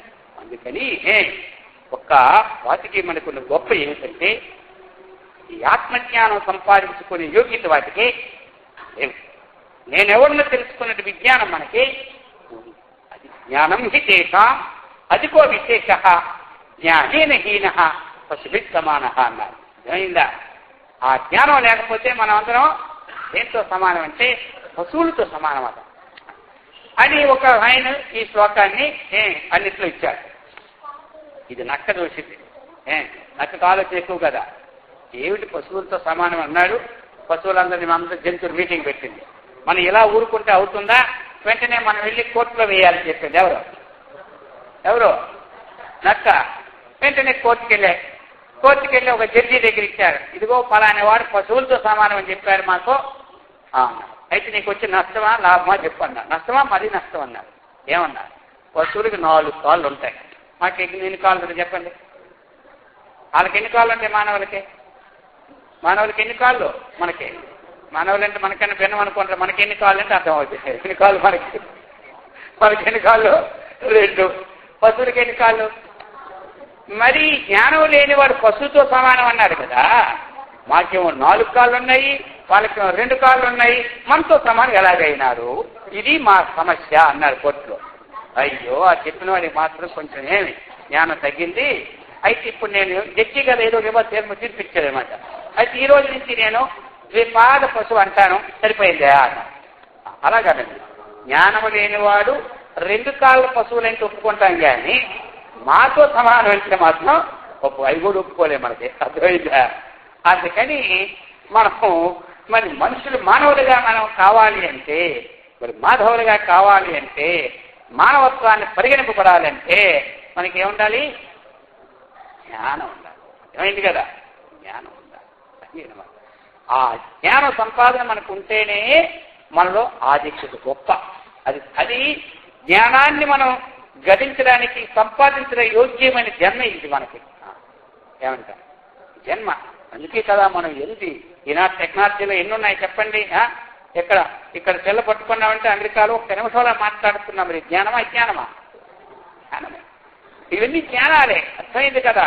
అలాగే మనం ఎక్కడెక్కడో ఎప్పుడు ఏది వస్తుందో తెలిసిపోతుంది. పలానే రోజు మనకి భూకంపం వస్తుందని కానీ, లేదా పలానే రోజు అందరూ ముందే చెప్పేస్తున్నారు కదా గాలి ఏమన్నా వస్తాయని. ఇదంతా జ్ఞానమా అజ్ఞానమా? అయితే ఈ జ్ఞానంతో తృప్తి పడకూడదు. కోటి విద్యలు ఇవి కూటి కొరకే, జ్ఞానాలు ఉపద్రవాలకే. కానీ అసలు జ్ఞానం ఏమి సంపాదించి ఇది ఉంటూ ఇంత సంపాదించుకొని ఏమిటి? నేనెవరిని సంపాదించుకోవాలి, ట్రైన్దా నేనెవరిని, ఎక్కడి నుంచి వచ్చాను, ఎక్కడికి వెళ్ళాలి అన్నటువంటి విజ్ఞానం అనేది ఇంకా మరీ గొప్పది. ట్రైన్దా ఈ జ్ఞానం ఉండాలి. ఎందుకంటే సామాన్య వ్యవహారం నడవాలి కాబట్టి, శరీర పోషణ నడవాలి కాబట్టి, మనకంతా శరీరానికి సుఖాన్ని ఇచ్చినటువంటి ఏమి జ్ఞానాలు అవన్నీ. మరి శరీరం అనేది ఎప్పుడో ఇందులో ఒక చైతన్యం ఉంటే కదా మనం నడుస్తే శరీరం. చైతన్యం పోతే ఏం లాభం? ఎంత జ్ఞానం ఉంటుందా? చైతన్యం ఎప్పుడు పోయేది? శరీరం ఏమవుతుంది? శవమైపోతుంది. ఇంకా అప్పుడు ఎన్ని జ్ఞానాలు ఉపయోగించిన దీనికి ఏమీ లాభం లేదు. మరి ఆ చైతన్యం ఏమిటా అని తెలుసుకోవాలి మనం ఈ జన్మలో. అది పశుపక్షాదుల కంటే మనకు అతీతమైనటువంటి విజ్ఞానం ఏమిటంటే ఆ చైతన్యాన్ని తెలుసుకునే యోగ్యత ఉంది. దాన్ని తెలుసుకోవడమే మోక్షం. మరి అది తెలుసుకోవాలి అంటే మన అంతఃకరణములో గుణాలు ఉంటాయి కదా. ఒక వరలో 2 కత్తులు ఉంటాయా? ఒకే వరకు ఒకే కత్తి పెడతారు. ఆ ప్రకారంగా అంతఃకరణములో మనకు ఉన్నటువంటి ఏ గుణాలైతే చెడు గుణాలు ఉన్నాయో అవి పోగొట్టుకోవాలి. లేకపోతే మాత్రం ఈ జ్ఞానం పట్టదు, ఎన్నాలైనా పట్టదు. అందుకని నిర్మమ అని మనం చెప్పుకుంటున్నాం. మమకారము అన్నటువంటిది లేకుండా ఉండాలని అనుకుంటున్నాం. అర్థమైందా? మరి మమకారము అన్నటువంటిది ఏమిటి అంటే, దేన్ని మనం ప్రేమిస్తున్నామంటే అందరూ ఏం చెప్తారు? నిజంగా ఎవరిని ప్రేమిస్తున్నాము? ఆత్మని ప్రేమిస్తున్నాం. ఇది అన్నమాట. తెలియదు కదా. అయితే మరి అయితే ఈ ప్రేమ కాదా అంటే, ఒక గురువు గారి దగ్గరండి ఒక ఆయన ఒక 6 రోజులు ఉపన్యాసం పెట్టారు ఒక దగ్గర సప్తాహం పెడితే, ఒక ఆయన అందరూ జనం వస్తున్నారు. ఆయన 7 గంటలకు పెడతాడు, 8:30కి విడిచిపెడతాడు. ఒక ఆయన ఏం చేస్తారు, 7:05కి వస్తాడు. 7 గంటలకి 7:05కి వచ్చి నుంచి 7:30 అయితే లేచిపోతాడు.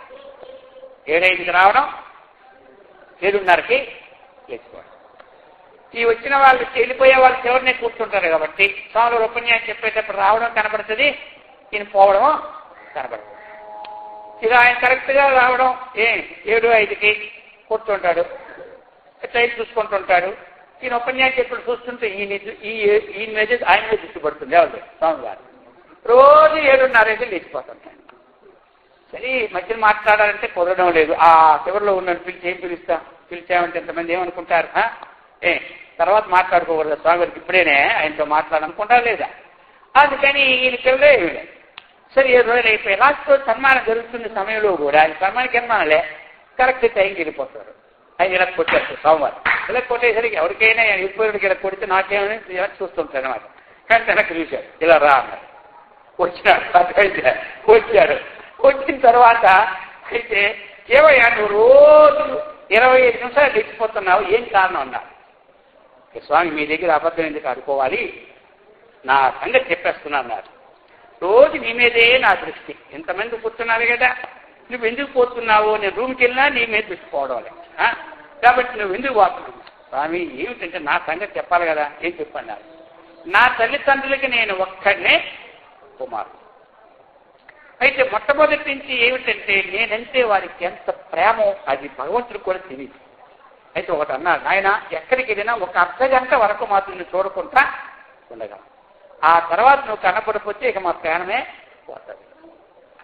ఆ కారణం చేత 25 నిమిషాలకి నేను ఇక్కడ బయలుదేరితే అర్థమైందే 5 నిమిషాలు ఇంటికే పోతాను, అంత ప్రేమ అన్నారు. అయ్యో ఆ ప్రేమ సంగతి మీకు సన్యాసి స్వామి మీకేం తెలుస్తుంది, ఈ ప్రేమలో మా ప్రేమలు వేరు మీ ప్రేమలు వేరున్నారు. నీకేమిటేది సరే, కానీ నీ మీద నాకు 6 రోజులు దృష్టి పడింది కాబట్టి నీకేదో ఒక మేలు చేసి పోవాలనుకున్నాను అన్నారు. ఎవరు ఇంకా మరి ఉరకరారు మహాత్ములు మీరు, మీ వల్ల మాకు ఎప్పుడు ఉపకారమే కదా. అయితే నేను ఒక పని చేస్తానన్నారు. చెప్తానండి, నీకు ఇదిగో ఓ చిన్న ఆయుర్వేద మూలిక నా దగ్గర ఉంది, అది ఇస్తాను. నువ్వు నిజంగా నమ్ముతున్నావు కదా ప్రేమ, ఆ ప్రేమ తత్వం ఏమిటో నీకు చూపెట్టి పోతాను. అయితే ఏం చేయాలి, అది ఆ ఆయుర్వేదం వేసుకు భోజనం అయినాక వేసుకుంటాను స్వామి. ఏమో వేసుకున్నాక ఒక్క మాట, నువ్వేమిటంటే చచ్చిపోయినట్టు పడిపోతా నిజంగా తావు అన్నారు. స్వామి ఇదేమిటి నిజంగా చచ్చిపోతాను మొదట అంటున్నారు, నేను ఉంటాను పోతాను, నీకేమీ లేదు, నాది బాధ్యత కదా. నన్ను నమ్మేవా లేదా? నమ్మాను. నన్ను నమ్మిన నేను మోసం చేస్తానని చెప్పు, నీకేదో జ్ఞాన ఉపకారం చేయాలని నా ఉద్దేశం. సరే వేసుకుంటాను, తర్వాత సంగతి ఏంటి, ఒక్క 15 నిమిషం నేను వస్తాను. అర్థమైందా? ఈలోగా నీకు మతి ఉంటుంది, ఎవరేం మాట్లాడతారు వింటావు, కానీ నువ్వు మాత్రం సమాధానం చెప్పలేవు.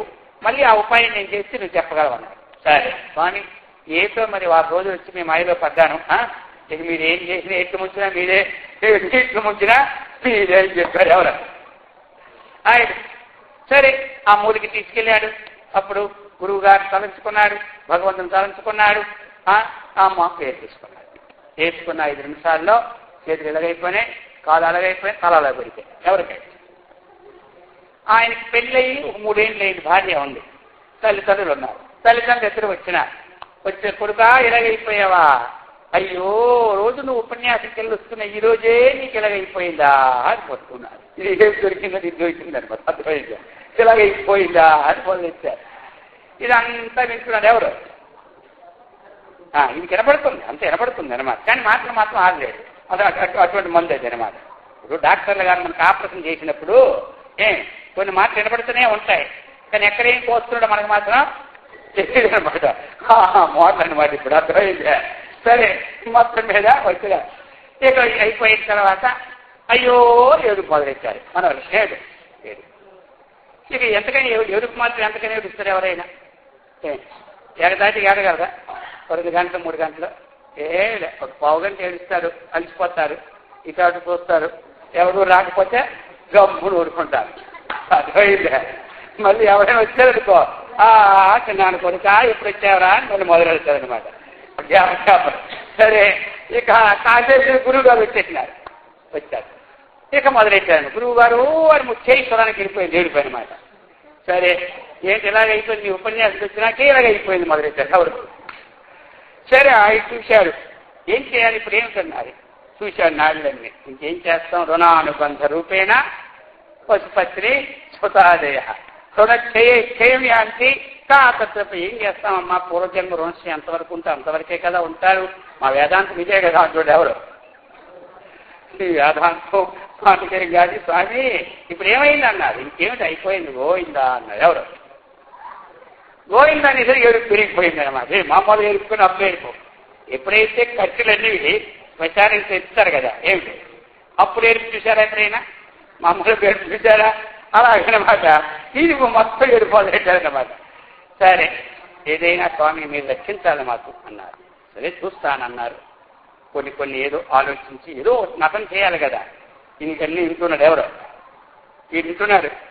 వింటుంటే సరే అప్పుడు కొంచెం నీళ్ళు తెమ్మన్నారు, మంచినీళ్ళు తెచ్చారు. సరే మీకు ఇందులో కాస్త పచ్చకర్పూరం ఉందన్నారు. అయ్యో డబ్బాలు ఉన్నాయి, ఏది కాదు సరే మీకు ఇచ్చారు. అందులో పసుపు వేశారు, నిమ్మకాయలు పిండారు. వెంటనే గ్లాస్లో ఇలా పట్టుకున్నారు. ఇప్పుడు దీనికి నాకు ఒక పరివర్తనమైనటువంటి మంత్రాన్ని పెడుతూ ఉన్నాను. కాబట్టి ఓం ఐం హ్రీం క్లీం ఫట్ ఫట్ స్వాహ అని 12 సార్లు మంత్రం పెట్టారు ఎవరు. ఇప్పుడు ఇందులో పరివర్తన యోగం వచ్చేసింది. ఏమిటి పరివర్తన యోగం అంటే, ఇప్పుడు నువ్వు పెద్దవారు, నీ వయసు ఎంత 70 దాటిపోయింది. సరే ఇప్పుడు నీ కొడుకు అంటే ఇష్టమా, ఇష్టం లేదా? ఇష్టమే. ఈయన కోసం దేనికైనా సిద్ధపడతావా? ఆయనకి పోయి దేనికైనా సిద్ధపడతానన్నాడు. సరే నువ్వు దేనికి సిద్ధపడతావంటే ఈ నీళ్ళు నువ్వు త్రాగు, నీ ప్రాణం పైకి లేస్తుంది, నీ కొడుకులో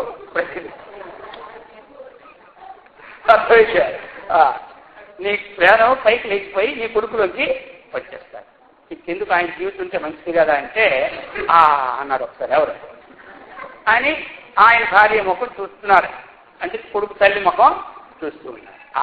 ఆవిడ ముఖం ఎందుకు చూస్తున్నామంటే నేను నీరు త్రాగుదును, ఎందుకంటే ఈ అమ్మని తర్వాత పోషించేవారు ఎవడు, నేను పోతే అందుకని ఆ ముఖం చూస్తున్నాడు. ఇక మరి మొత్తం అప్పుడు అందుకోసం నేను తాగనన్నాడు ఎవరు తింటున్నాడు.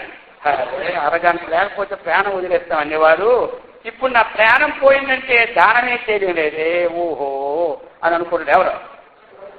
నిజంగా గురువు గారు అన్నారు మా ప్రేమ నీకేం తెలుస్తా అన్నాను, కానీ ఇప్పుడు ఏదో అన్నారంటే మాట పెట్టి రావడం లేదు, అర్థమైతే.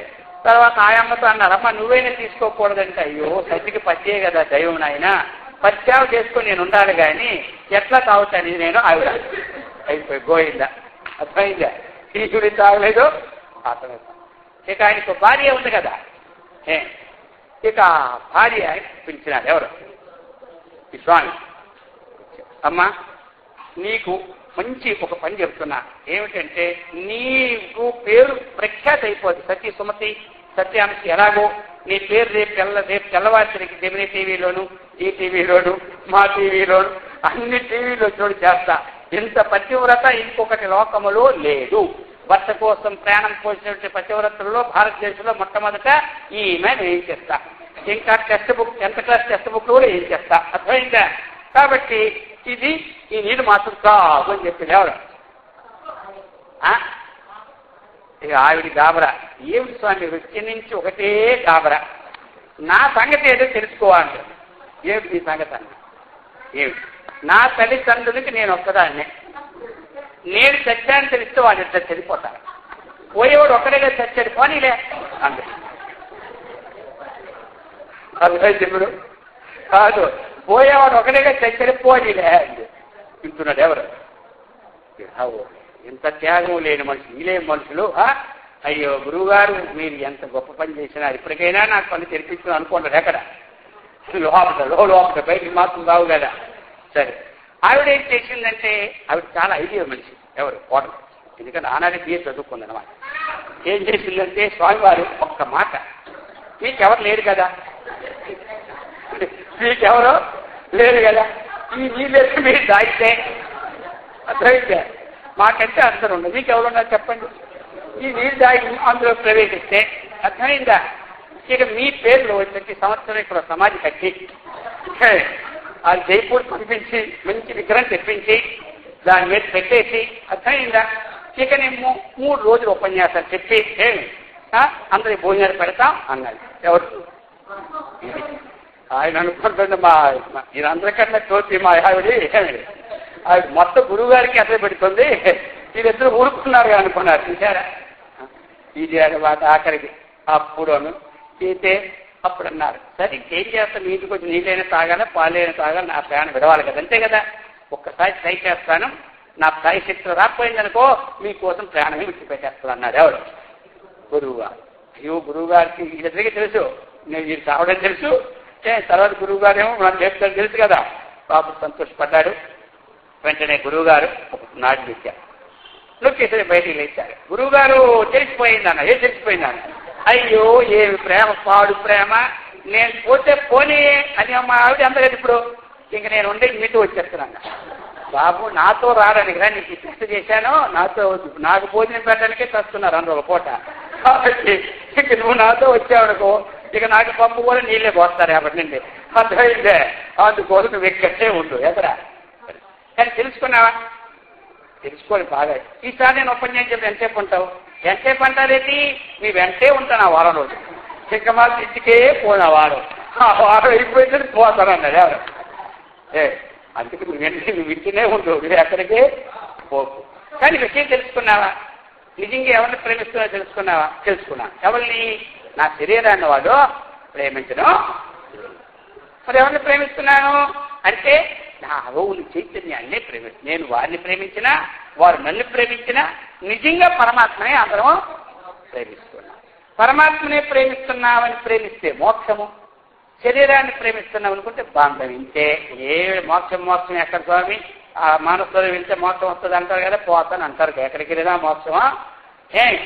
మనలో ఉన్నటువంటి విషయాన్ని తెలుసుకోవాలి. ఆత్మజ్ఞానం అనేది ఇది.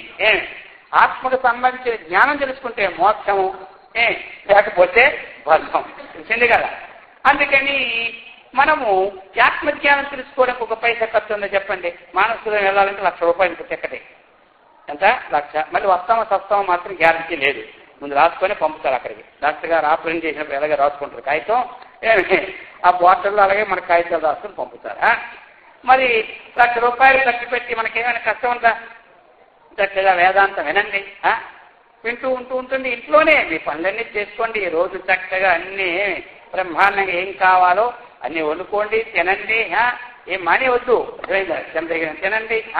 ఆ ప్రకారంగా రోజు ఏం చేయాలి? మనం ఆధ్యాత్మిక విషయమైనటువంటి జ్ఞానాన్ని తెలుసుకోవాలి. అందరూ కూడా చక్కగా అక్కడక్కడ మీరు మీ ఇంటి దగ్గరే బాగా చదివే వాళ్ళు ఉంటే ఒకరు చదవడం, నలుగురు వినడం. ఇదే పెద్ద పరిశ్రమ. ఇది మనకి కష్టమా చెప్పండి? కష్టం. మీరు పని లేదనుకోని 4 గంటలు కూర్చుంటారు. ఏమ్మా వంట అయిందా అని అంటారు. ఇక ఆయమ్మ వస్తారు. అర్థమైందా? అయ్యిందని చెబుతాడు, మొదలు పెడతాడు అనమాట. ఇక ఇది రామాయణం అక్కడి నుంచి ప్రారంభం. 6 గంటల వరకు ఒక ఇంటికారు అలాగే అనమాట. ఆ పక్క అమ్మగారు, ఈ అమ్మగారు కూర్చున్నారు. మరి 2 అమ్మగారు వచ్చారు. అందరూ కూర్చున్నారు. కూర్చున్న తర్వాత రామకృష్ణ అనుకుంటే ఎంత బాగుంటుంది. ఇక ఆవిడ మొదలెట్టింది రామాయణం. రామాయణం మొదలెట్టి అప్పుడు టైం ఎంత అయిపోయింది? 5 అయిపోయింది. మళ్ళీ వంటకి వెళ్ళాలి కదా. అమ్మా ఇంతవరకు నేను చెప్పింది విన్నావా అన్నారు. నేనేం వినలేదమ్మా. ఎందుకని వినలేదు? ఎందుకంటే ఆ అమ్మగారు కోడల సంగతులన్నీ చెబుతుంది ఈ అమ్మగారితో. ఈ అమ్మ అన్నది నేను వెళ్ళలేదు, నీకు ఎప్పుడు ఆగినప్పుడు మా కోడల సంగతి చెప్పాలని నాకు తగతగలు కానీ నీ మాట వినలేదు. అర్థమైందా?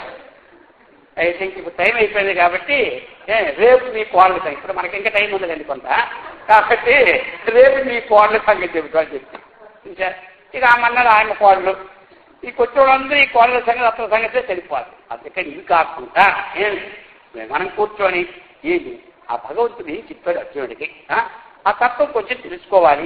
భక్తి అంటే ఏమిటి చెప్పారు. అద్వేష్ట, సర్వభూతానం, మైత్ర, కరుణీయవచ్చ, ఇవన్నీ చెప్పారు. ఈ గుణాలు మనం అలవర్చుకోవాలని చెప్పుకోవాలి. మీకు వేదాంతం ఇంతకు పూర్వం కూడా చెప్పాను నేను ఇంతకుముందు మీకు వచ్చినప్పుడు. వేదాంతం చెప్పినప్పుడు కానీ చదివినప్పుడు కానీ అర్థం కాకపోయినా అర్థం కాదు. అర్థమైందా? వేదాంతము మీరు చదివినప్పుడు కానీ ఎవరైనా చెప్పినప్పుడు ఆత్మకు సంబంధించిన జ్ఞానం అర్థం కాకపోతే అర్థం కాదు. ఇప్పుడు మనకు యజ్ఞం చేశాము. యజ్ఞం చేసినప్పుడు మన యజ్ఞం ఏమేమి చేస్తున్నాం, దానివల్ల లాభం వస్తుందని మనకు ఆశ ఉందా చెప్పండి? పుట్టికి చేస్తున్నామా? వస్తుంది. మనకేమైనా అర్థం అవుతుందా చేసేటప్పుడు?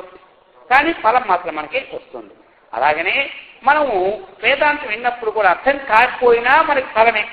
అర్థమైపోయిందా ఇంకా అనంత ఫలం. అర్థమైంది కదా. అందుకోసం ఈ ప్రకారంగా మనం వేదాంతాన్ని సమన్వయం చేసుకోవాలి. అందుకు ఎప్పుడైతే మనం ఇలా జ్ఞానం పెంచుకుంటూ ఉన్నామో అప్పుడు మనం ముందుకు పోతూ ఉంటుంటాం అన్నమాట. ముందుకే పోతూ ఉంటుంటాం. తర్వాత ఇప్పుడు ఏం చేయాలి? పిల్లలు ఉన్నారు మా ఇంటి దగ్గర. ప్రతిరోజు పిల్లలకి కొన్ని మనం మంచి విషయాలు చెప్తుండాలి. కంపల్సరీ అనమాట. రోజుకొక విషయం మంచి చెప్పాలి పిల్లలకి. ఆచరణకి యోగ్యమైన విషయం రోజుకొక విషయం చెప్పారనుకోండి, సంవత్సరానికి 365 విషయాలు అవుతాయి. 10 సంవత్సరాల రైతులకి 3000 విషయాలు ఆయనలో ఉంటాయి. వాడు పెద్ద విజ్ఞానం అయిపోతాడు, లోకానికి ప్రఖ్యాతి పురుషుడు అయిపోతాడు. చిన్నపిల్లలు బాగుపడాలంటే ఇంట్లో తల్లిదండ్రులు ప్రతిరోజు కూడా ఈ పని చేస్తే మంచిది కాదు, ఇది మన జీవితంలో చేయకూడదు, చిన్నప్పటి నుంచే బాధ చేయాలి, ఈ పని చేసుకోవాలి, ఇలా దైవాన్ని స్మరించుకోవాలి, మంచి వాక్యాలు, పెద్దల కనబడిన నమస్కారం చేయాలి, తల్లిదండ్రులకు నమస్కారం చేయాలి అని మనం ఇప్పటి నుంచి బోధ ప్రారంభించాలి. ఎవరికి? చిన్నపిల్లలకి. అప్పుడు వాళ్ళు ఏమవుతారు తెలుసా? పెద్ద అయిపోయిన తర్వాత అందరినీ గౌరవంగా చూస్తారు, అందరినీ చక్కగా ప్రేమతో చూస్తారు. వాళ్ళు కూడా జ్ఞానాన్ని సంపాదించుకుంటారు. ఒక ఇంట్లో తల్లిదండ్రులు 2 ఉన్నారు. వాడికి ఒక్కడే కొడుకండి. అర్థమైందా? పాపం వాడికి ఏం చేశారు తెలుసా? గారాభంగా పెంచినాడు. ఒక్కరోజు దేవాలయానికి తీసుకెళ్ళలేదు, ఓ దేవుడు అంటే చూపలేదు, ఏమీ లేదు. సరే వాడు పెద్ద ఉద్యోగం వచ్చేసింది. ఓ నెలకి 50,000 రూపాయలు జీతం, ఉద్యోగం. పెళ్లి చేశాడు. పెళ్లి చేసిన ఒక 3-4 నెలలు అయిందండి. అర్థమైంది. అయిపోయిన తర్వాత 3 నెలలు అయితే తండ్రి దగ్గరికి వచ్చాడు. వచ్చి, నాన్నగారు ఏమో నాకు ఈ మధ్య భక్తి పెరిగిపోయింది అన్నాడు. అరే నీ పాడుగా నీకు ఒక్కరోజు కూడా మందిరంకే తీసుకెళ్ళలేదు కదరా, పెళ్ళి 3 నెలలు ఇప్పుడే భక్తి పో అన్నాడు. ఎవరు ఇదేనా చూసారా? ఇంకో 3 నెలలు పోయినాక నాన్నగారు నాకు పూర్తి వైరాగ్యం వచ్చింది అన్నాడు. ఒరే సంవత్సరం అయింది, పిల్ల కూడా పుట్టలేదు కదా నీకు, ఇప్పుడు ఎప్పుడే నీకు వైరాగ్యం ఏమిటి? ఎవరు చెప్పారు నీకు ఇవన్నీ? వైరాగ్య భక్తి పాడు పో అన్నాడు. ఎవరు? వాడు పోవడం అండి, నిలబడ్డాడు. అసలు ఏంటి నీకు కలిగిన భక్తి వైరాగ్యం ఒకసారి విచారణ నా చెప్పు.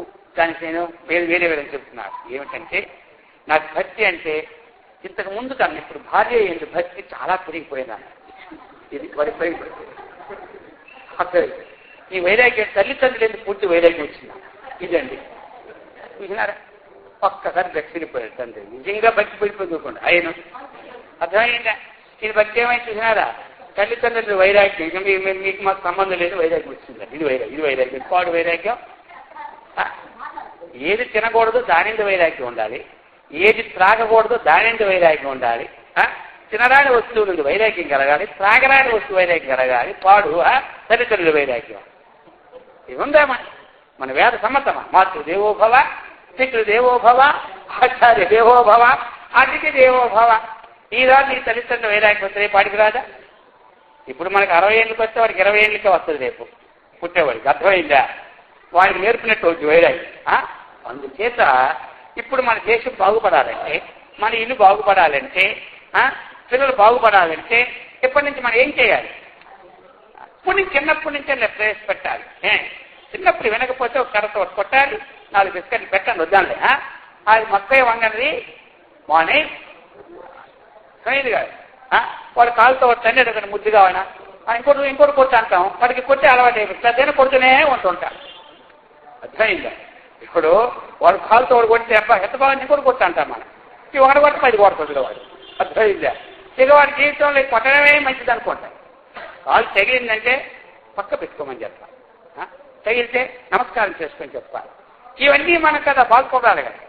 ఇవన్నీ మనం ఉద్ధరించుకోవడం అంటే, పిల్లలు బాగుపడాలంటే ఏం చేయాలి? మనం ఇవన్నీ ఉండాలి. అందుచేత నిర్మమో అద్వేష్ట సర్వభూతానాం మైత్రకరుణ ఏవ చ నిర్మమో నిరహంకారః సమదుఃఖ సుఖక్షమి.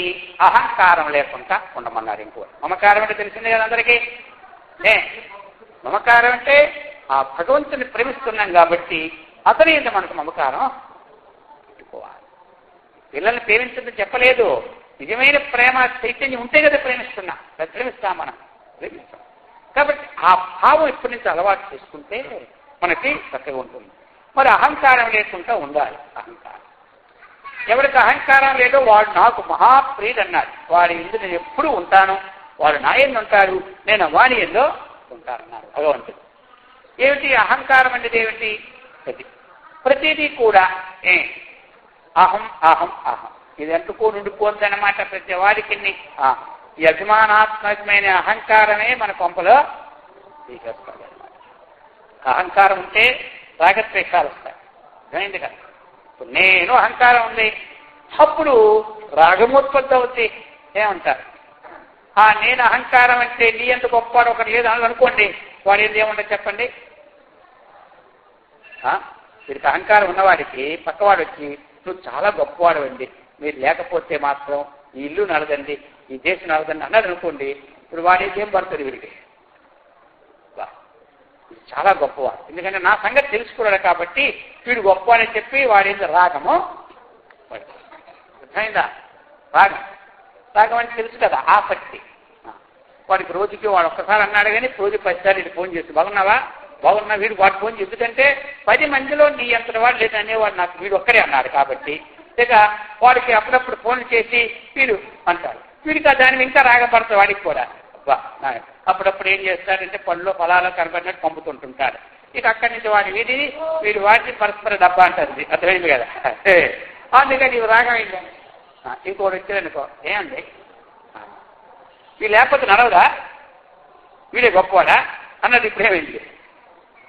ఇప్పుడు వాడి మీద నీకేం పడింది, చూసినారా. ఈ అహం వీడికి వదలక వాడు ఇప్పుడు అంటాడు, ఏదో చెప్తున్నాడులే, ఈయనగా మొన్న వచ్చాడు, ఇది ఏదో పెద్ద ఇది లీడరట, వీళ్ళు లేకపోతే నడదట, ఇల్లు నడదట, వీడే ఉన్నాడు ఇంకో లేడా అని మొదలెట్టాడు వాడు. ఇప్పుడు వాడి మీద వీడికి ఏం పడింది. మన సంగతి తెలియలేదా, ఇంకా మన సంగతి వాడికి తెలియలేదా, ఇక వాడికి ఏదో అపకారం చేయాలని తలపు వీడికి కలుగుతుందా లేదా. వాస్తవం అవాస్తవం ఇదే, వాస్తవమే కదా. దీనికి కారణం ఏమిటి, ఈ రాగం ఉత్పన్నం కానీ ద్వేషం ఉత్పన్నం కానీ మూలం ఏమిటి, అహంకారం. అది ఉండకపోతే అందరికీ గొప్పవాడు ఎవరు, పరమాత్మ. ఆ పరమాత్మ ఇచ్చిన శక్తి చేత నేను చేస్తున్నాను, ఆ పరమాత్మలే నేను జీవిస్తూ ఉన్నాను. ఆ పరమాత్మ యొక్క అనుగ్రహం లేకపోతే నాలో ఏముంది, నిమిత్త మాత్రం భవసవి సాక్షిని అన్నారు. పోయిందా.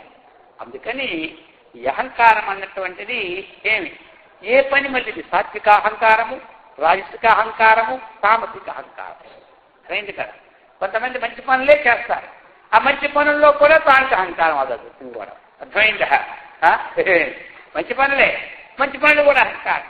కొంతమంది ఏంటి రాజసిక అహంకారం, రజోగుణం, అహంకారం అది. ఇక కొంతమంది తమోగుణం, ఇక చెప్పినా ఏమి నేనే ఉన్నానా ఇంకెవరు లేడా ఓ అంటుంటారు అనమాట. అంటే వాడు తీరే బద్ధకమై ఈ ప్రకారమైన అహంకారాలు మనకి వదులుకోవాలి. అయిందా. ఎవరైనా సరే నాలో ఏముందండి, ఈశ్వరుడు నాకు ఇస్తూ ఉన్నాడు శక్తి, దానివల్ల నేను నడుస్తున్నాను. అది అనమాట. మనం కష్టపడ్డాం, తెచ్చాం. అందుకే మనం ఏం చేయాలి, డబ్బులు తెచ్చినప్పుడు కానీ, లేదా వస్తువులు తెచ్చినప్పుడు కానీ, ఒకరికి ఇచ్చినప్పుడు కానీ, మనం పెట్టిలో పెట్టినప్పుడు కానీ భగవదార్పణం అన్నాడు. కృష్ణార్పణం ఎవరికి ఇష్టమో, రామకి రామార్పణం, ఆంజనేయార్పణ ఎవరికి ఇష్టమో ఆ దేవుడిని ప్రార్థించుకుని పెట్టాలి. ఎందుకు అలా పెడతాను తెలుసా, అప్పుడు మన మీద అహంకారం పోతుంది అనమాట. తీసినప్పుడు కృష్ణార్పణం, వేసినప్పుడు కృష్ణార్పణం, తిన్నప్పుడు కృష్ణార్పణం, ఇచ్చినప్పుడు కృష్ణార్పణం, ఏదో దేవుడు అర్పణం. ఉదాహరణ కృష్ణ అంటున్నా, ఎవరికి ఏ దేవుడు ఇష్టమైతే ఆ దేవుడికి అర్పించండి. చూశారా. మరి ఇప్పుడు ఇలా చేస్తూ ఉంటుంటే దేనికోసం, అహంకారం అనేది మనకి ఉత్పన్నం కాకుండా ఉంటాడు. ఎవరికి అహంకారం లేదో వాడు శాంతిగా ఉంటాడు. సైందా. వాడి గుణాలన్నీ లోపడి ఉంటాయి. అది అన్నమాట. అహంకారం ఉన్నవాడు గుణాలకి లోనైపోతాడు. రజోగుణంకి లోనైపోతాడు, సత్వగుణంకి లోనైపోతాడు, తమో గుణంకి లోనైపోతాడు. వీడి మాట కాదనుకోండి, నేను ఆ పని చేయని పో అంటాడు. వీడి మాట అవునన్నాడు అనుకో, రాత్రి పని నిద్ర మానేసి కూడా పని చేస్తాడు. నీ పని చేయనంటే తమో గుణం వచ్చింది. అప్పుడు ఇక రాత్రి పాటు పని చేస్తే రజోగుణం వచ్చింది. అర్థమైంది కదా. అందుకని ఈ గుణాలన్నీ కూడా మనకి సత్వగుణం వస్తే మంచిదే. అర్థమైంది కదా. సత్వా సంజాయితే జ్ఞానం, సత్వం వల్లేది జ్ఞానం కలుగుతుంది. రజో రాజాత్మకం, రజో వల్ల విద్యాశక్తి ఉంటుంది. తమస్వజ్ఞానజం, తమోగుణం వల్ల అజ్ఞానం కలుగుతుంది. అందుకని సత్వగుణము తమోగుణం ఉంటే రజోగుణంకి రావాలి, రజోగుణం ఉంటే అక్కడ సత్వగుణంకి రావాలి. అప్పుడు నిర్మలం అవ్వాలి. అప్పుడు తత్వ సత్వం నిర్మలత్వాత్ ప్రకాశకం అనామయం. ఏమి ఆ సత్వగుణం అనేటువంటిది ఎవరు హృదయంలో ఉందో వాళ్ళు ప్రకాశమానంగా ఉంటారు, దేదీప్యమానంగా ఉంటారు, ఏ ఉపద్రవాలకి లోను కారు. లోకంలో శాంతి ఉండాలంటే సత్వగుణాన్ని మనం ఆశ్రయించాలి. అయింది కదా శాంతి. ఈ అహంకారాన్ని మనం వదులుకోవాలి. ఇది వదలదు, అయిందా, ఇది వదలదు తొందరగా. ఇది తీస్తే గానీ మనం చేసినటువంటి సాధనలు గట్టిపడవు. మన ఎన్నాళ్ళు సాధన చేసినా ఈ అహంకారం అనేది తీసుకోవాలి. సాధన దానికే, మనలో ఉన్నటువంటి ఏ దుర్గుణాలు ఉన్నాయో అవి బయటికి పోవడానికే సాధన. ఇల్లు తుడవడం ఎందుకు తుడుస్తాం చెప్పండి, చెత్తల్లో బయటికే పోవడానికే. శరీరం ఎందుకు కడుక్కుంటాం చెప్పండి, శరీరం చెత్తల్లో బయటికి పోవడానికే. అలాగే లోపల సాధన చేయడానికి చెప్పండి, లోపల ఉన్నటువంటి మలిన వల్ల బయటికే పోవడానికే. అర్థమైందా. మరి పోవడం లేదు అంటారు కొంతమంది. అన్నాలు చేసినా పోవడం లేదంటే ఇది తినేస్తుంది. ఏది ఈ అహంకారం చీడ పురుగు ఉంది కదా ఇది. ఎలాగంటే ఒక ఆయన ఒక మంచి ఆనాడు ఈ బావి నేల బావిలు అంతా తెలుసు కదా, మనం తెలిసినా లేదా? తెలుసు. సరే, ఒక ఊరు బయట మంచి నీరు పడింది అనమాట, అక్కడ నేల బావి తవ్వినారు. సరే, ఇక నేల బావి కదా, అందులో ఏమైపోయింది, అలా కొద్ది రోజులు అయిపోయిన తర్వాత ఒకరోజు ఏమైపోయిందంటే ఆ నేల బావిలో వస్తూ కుక్క పడిపోయింది రాత్రిపూట. ఇక అది లోతు కదా, కుక్క అందులోనే పోయింది. ఈ మన్నాడు ఇది మంచినీళ్ళు తాగడానికి తీసుకున్నారు అందరూ. మంచినీళ్ళు తీసుకుంటే లోతు కొందరంటే తెలియదు అది, కాబట్టి దీనికి మంచి పాలకాయ మంచి తీపి నీరు అనమాట. నీళ్ళు తీసుకుని అందరూ పోతున్నారు. కానీ ఆ రోజు అందరూ తాగుతుంటే వాసన వస్తుంది. ఏమొస్తుంది? సరే, ఆ గ్రామాధికారికి వెళ్ళి తెలియజేశారు, ఏదో మరి వాసన వస్తూ ఉంది, ఏదో దుర్గంధం వస్తూ ఉందన్న. ఆయన అన్నాడు, ఏదో చెత్త అయిపోయింది నీళ్ళు అని చెప్పి 2 మోటార్లు పెట్టేసి నీళ్ళు తోటం ప్రారంభించినాడు. ఎవరు? మళ్ళీ దానిలో వేశాడు. ఆ నీళ్ళని పాత నీళ్ళని తోడేసినాము, అర్థమైందా? రేపటి నుంచి మళ్ళీ మీకు మంచి నీళ్ళు వస్తాయి, అందరూ వాడుకోండి అన్నాడు. సరే, మళ్ళీ మన్నాడు ఇల్లే తెచ్చుకున్నారు. మళ్ళీ వాసనే, రోజు ఆయన తోటం నీళ్ళు తెచ్చుకోవడం, వాసన మాత్రం పోవడం. ఏంటి వారం రోజులైనా వాసన ఎందుకు పోలేదా అని ఇంకో ఎవరినో పెద్దవాళ్ళు తీసుకొచ్చి పరీక్ష చేస్తే అప్పుడు ఏముంది అందులోనో చచ్చిన కుక్క. అది తీయకుండా ఎన్ని నీళ్ళు తీస్తే ఎన్ని నీళ్ళు తోడితే వాసన పోద్దా? అర్థమైందా? లోపట ఉన్నటువంటి కుక్క అప్పుడు ఆయన చెప్పాడు, ఆ లోరని కుక్కను బయటికి తీయమని. అర్థమైంది అందరికి? ఇప్పుడు ఏమర్థమైంది? లోపట ఉన్నటువంటి చచ్చిపోయి పడిన కుక్కను తీయకుండా ఎన్ని రోజులు మన నీళ్ళతో ఉన్నా. అలాగనే మనలో నాటుకుపోయినటువంటి శరీరమే నేను, ఈ అహంకారం నేను నేను నేను నేను నేను లేకపోతే ఇది కాదు, నేను లేకపోతే మాటికి ఉంటుంది అహంకారం. ఈ అహంకారం లోపల పెట్టుకొని ఆ నీరు తోడేటట్టుగా ఎన్ని జపాలు చేసినా, ఎన్ని పూజలు చేసినా, ఎన్ని వ్రతాలు చేసినా మనకు పట్టుబడం. అందరికీ తెలిసిందా లేదా ఇప్పుడు విషయం? అందుచేత మనం ఏం చేయాలి? నిరహంకారం కావాలి. ఏ పని చేసినా భగవంతుడికి అర్పించాలి. ఏ లాభం వచ్చినా భగవంతుని అనుగ్రహంతోనే మనకి. ఎందుకు? ఈశావాస్యమిదగం సర్వం యత్కించ జగత్యాం జగత్. ఇదంతా ఎవరి సొమ్ము చెప్పండి? భగవంతుడి సొత్తు. ఎవరి సొత్తు? భగవంతుడి సొత్తుని పట్టుకొని మనమే ఉంటున్నాం. ఏమంటున్నా చెప్పండి అందరూ? నాది అంటున్నాం. అద్దీంట్లో ఉండి ఇల్లు నాది అంటే ఏమంటాడు ఆయన? కొడుకుంటాడా? కొడుకుంటాడా? అదేం లేకపోతే తీసుకెళ్ళి జైల్లో పడేస్తారు. అర్థమైందా? ఆయన సొత్తు పెట్టుకొని మనం నాది అంటుంటే మనకి జైల్లో వేస్తారు. ఏ జైలు అది? మాటికి పుట్టడం, మాటికి చావడం. ఈ సెంట్రల్ జైల్లో మనకు పడేస్తారు. అర్థమైందా? కాబట్టి ఇప్పుడు మన ఆ జైల్లో పడకుండాలంటే నాది అంటే బంధము, నీది అంటే మోక్షం. అర్థమైంది అందరికీ?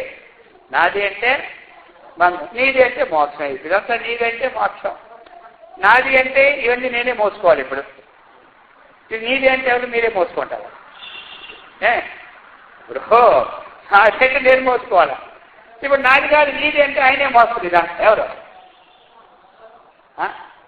ఆయన పట్టుకుపోతలేని భయం, మనకి పట్టుకోదు. ఇదంతా నీదే దేవుడు అంటే ఆయన మొదటి రెడీగా ఉన్నాడు, కానీ మొదటి ఇస్తున్నావా? మనకి మధ్యలో పట్టుకోవాలని భయం.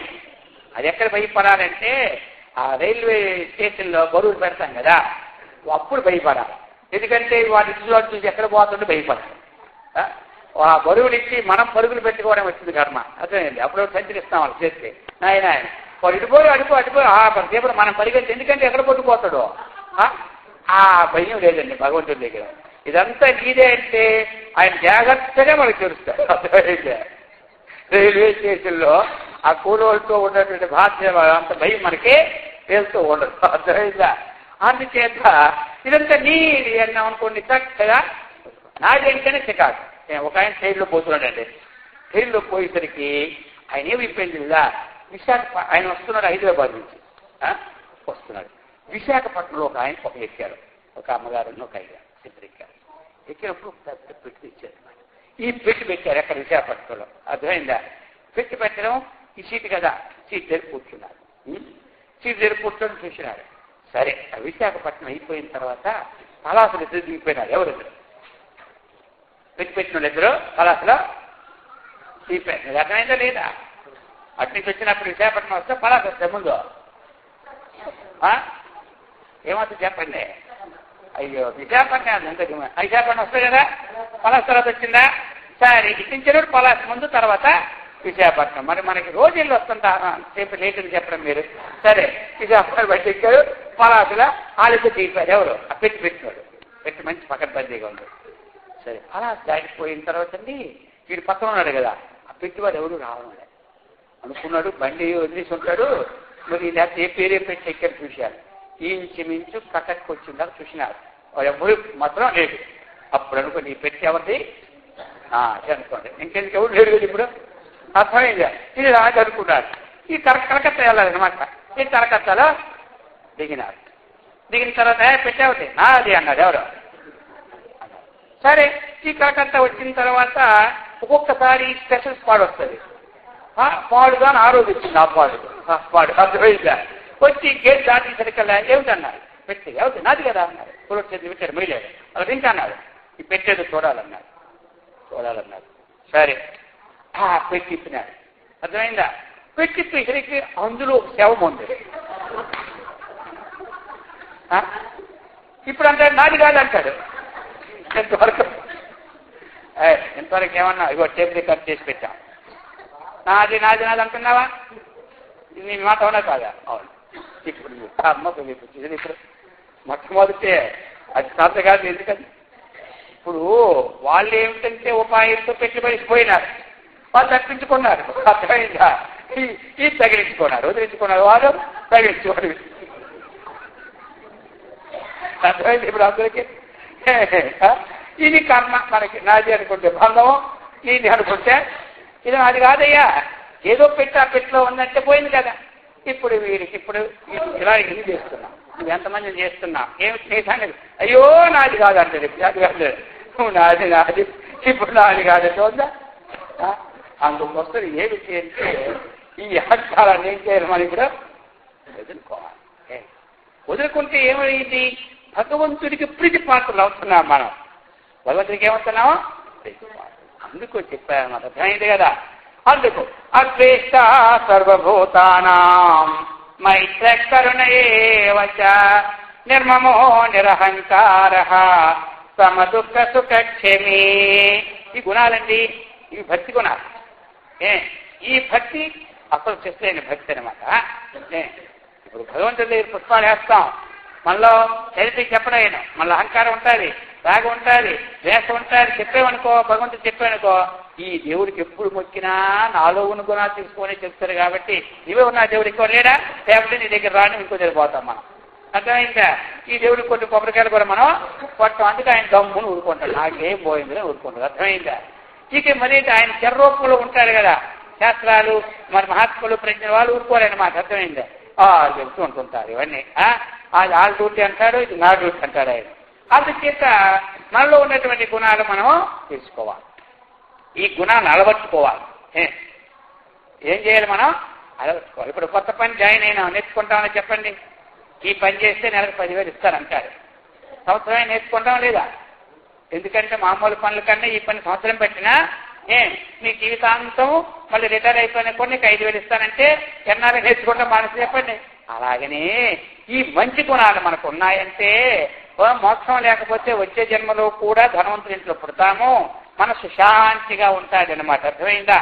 అది తెలుసుకుంటే మోక్షమే వచ్చేస్తుంది. అందుకని ఒక గుణం అలవర్చుకోవడానికి 5 సంవత్సరాలు పెట్టినా మంచిదే.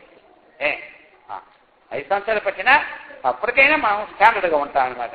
అందుకు చెప్పారనమాట, నిర్మమో నిరహంకార సమ దుఃఖ సుఖక్షమి. సుఖ దుఃఖములు ఎలా ఉండాలి? మనం సమానంగా ఉండాలి. సుఖము పుణ్యం వల్ల కలుగుతుంది, దుఃఖము పాపం వల్ల కలుగుతుంది. ఎవరు మన నెత్తిమెట్టి ఎవరో పెట్టరు. అర్థమైందా? ఏదో ఒకటి నిందలేందే పనులు కావని, ఆయన వల్లే నాకు లాభం కలిగింది, ఆయన వల్లే నాకు నష్టం కలిగింది అనుకుంటా. కానీ శివరాత్రి లేదే పుడతాదా? పుట్టదు. శివరాత్రి ఎప్పుడు అవుతుంది? ఇప్పుడు మనం చేసే పుణ్యం వల్లను ఆయన చెప్తారే పో నువ్వు ఇయ్యో ఆయనకి. మనం చేసే పాపం వల్లను అనిపించినప్పుడు నువ్వు ఆయన కష్టపెట్టు, లేకపోతే చెట్టు తిట్టు. అంటే ఇప్పుడు ఈ శివరాత్రి అయిందా లేదా? అది అర్థమైందా? అందుకని మనం ఈ సుఖ దుఃఖాలు వచ్చినప్పుడు ఓర్చుకునే మనసు తెచ్చుకోవాలి, అది తెచ్చుకోవాలి. లేకపోతే మనకే కష్టం. ఇప్పుడు దుఃఖం ఉందనుకోండి, ఆ దుఃఖంతో జీవితాంతం ఉంటే మనకి ఎంత నష్టం చెప్పండి. అది మనకి మళ్ళీ అశాంతిని, నరాల వీక్నెస్ని, అర్థమైంది కదా, ఒక జ్ఞానాన్ని పట్టడానికి కూడా లేనటువంటి ఒక అయోగ్యత స్థితికి కల్పిస్తుంది. కానీ యోగ్య స్థితికి రానే రాదు. అందుచేత ఎవరైనా సరే మరి ఏం చెప్పారు కదా, క్షమ ఉండాలి. అయిందా? ఓర్పు అనేది కూడా మనకి అవసరం. ఓర్పు అనేది చాలా అవసరం. ఈ ఓర్పుని సంగ్రహంగా చెప్పి విడిచిపెడతా, రేపు మళ్ళీ ఈ ఓర్పుతో తెచ్చుకుంటా. అర్థమైంది కదా. అందుకని క్షమ అనేది ఉండాలి. అర్థమైంది కదా. క్షమ అంటే ఓర్పు. ఎవరైనా మనకు ఒక్క మాట అన్నారనుకోండి, మనం ఏం చేయాలి? ఓర్చుకోవాలి. ఎందుకు అంటే ఓర్చుకున్నందువల్ల లాభం ఉంది. ఓర్చుకున్నందువల్ల లాభం ఉంది. ఎవరైనా మనకు చిట్టు తిట్టారనుకోండి, మనం ఓర్చుకుంటే ఆ చిట్టు మనకు తగలనే, దానికి ఉదాహరణ చెప్పి ఈ రోజు విడిచిపెడతానే. ఈ ఓర్పు సంగతి విశేషంగా రేపు మళ్ళీ ఎత్తుకొని జ్ఞానాంశాలు రేపని విచారణ చేస్తాం. ఎలా అంటే దీనికి చిన్న ఉదాహరణ ఇది పెడతా. ఓర్పు కంటే ఒక సేట్ గారు ఉన్నారండి. ఆ సేట్ గారి దగ్గరికి ఒక భిక్ష గారు వెళ్ళారు. భౌత భిక్ష అంది అన్నాడు. సేట్ గారు చాలా పనిలో ఉన్నారు కాబట్టి సరే ఈయనేమన్నాడు, పో అన్నాడు. పోలే. ఎవరు పోలే చెప్పండి? భిక్షగాడు పోలే. పోకపోతే మళ్ళీ కింద దిగాడు మెట్లు, మళ్ళీ పొమ్మన్నాడు. పోలే. అలా రాయలాగా ఉన్నాడు. ఎవరు? భిక్షగాడు. మూడోసారికి మెట్లు దిగి, నువ్వు కుక్క లాంటి వాడు, నక్క లాంటి వాడు, పంది లాంటి వాడు, ఎన్నిసార్లు చెప్పినా కామెల వచ్చి ఇచ్చాడు. ఎవరు? అయినా సరే పోలే. అర్థమైందా? అప్పుడు వచ్చి ఒక 1000 రూపాయలు లెక్క పెడుతున్నాడు. ఆ నోట్ కార్డు తెచ్చి మూతి మీద పొడిచిలాగా పోవయ్యా అన్నాడు. నేను ఇన్ని తిరిగితే నీకు తగలేదా అన్నాడు. ఒక్కడు తగలేదు అన్నాడు. అప్పుడు ఎందుకు తగలేదు చెప్పన్నాడు. అంటే సేటు గారు ఒక మాట అంటాను, మీరు ఇప్పుడు డబ్బు తెచ్చారు కదా, ఈ డబ్బు నాకు ఇచ్చారు అనుకోండి అన్నాడు. మీ పచ్చిగా నీ డబ్బు ఇస్తాను అన్నాడు. ఇచ్చారు అనుకోండి, వాచా కాదరిద్రా వాపసగా ఏ దోషం అన్నాడు. పోనీ ఇచ్చాను అనుకో. ఈ డబ్బు నాకు వద్దని ఇక్కడ పడేసి అన్నాడు. అది ఎవరి దగ్గర ఉంటుందండి అన్నాడు. ఇది కూడా తెలీదా నీకు? నువ్వు డబ్బులు తెచ్చి నా డబ్బు నా దగ్గరే ఉంటుంది అన్నాడు. అలాగనే నువ్వు తిట్టిన నేను స్వీకరించలే. నువ్వు తిట్టిన లేను అయితే స్వీకరించకపోతే డబ్బు ఎవరి దగ్గర ఉంటుంది? నేను వదిలేసిన డబ్బు నా దగ్గరే. నేను చిత్తులు కూడా డబ్బు స్వీకరించలేదు, చిత్తులు కూడా నా దగ్గరే అన్నాడు. ఎవరు? చేటు. అర్థమైందా? అలాగే మనం ఎవరైనా తిట్టేటప్పుడు ఓర్చుకుంటారు. ఎక్కడ పోతారు? ఒక బంతి చూసిరాం ఆ గోడ మీద, ఆ బంతి ఎక్కడికి వస్తుంది? అది గ్రహిస్తే గోడ దాంట్లో ఉంటుంది, గ్రహించకపోతే వెనక్కి వస్తారు. అర్థమైందా?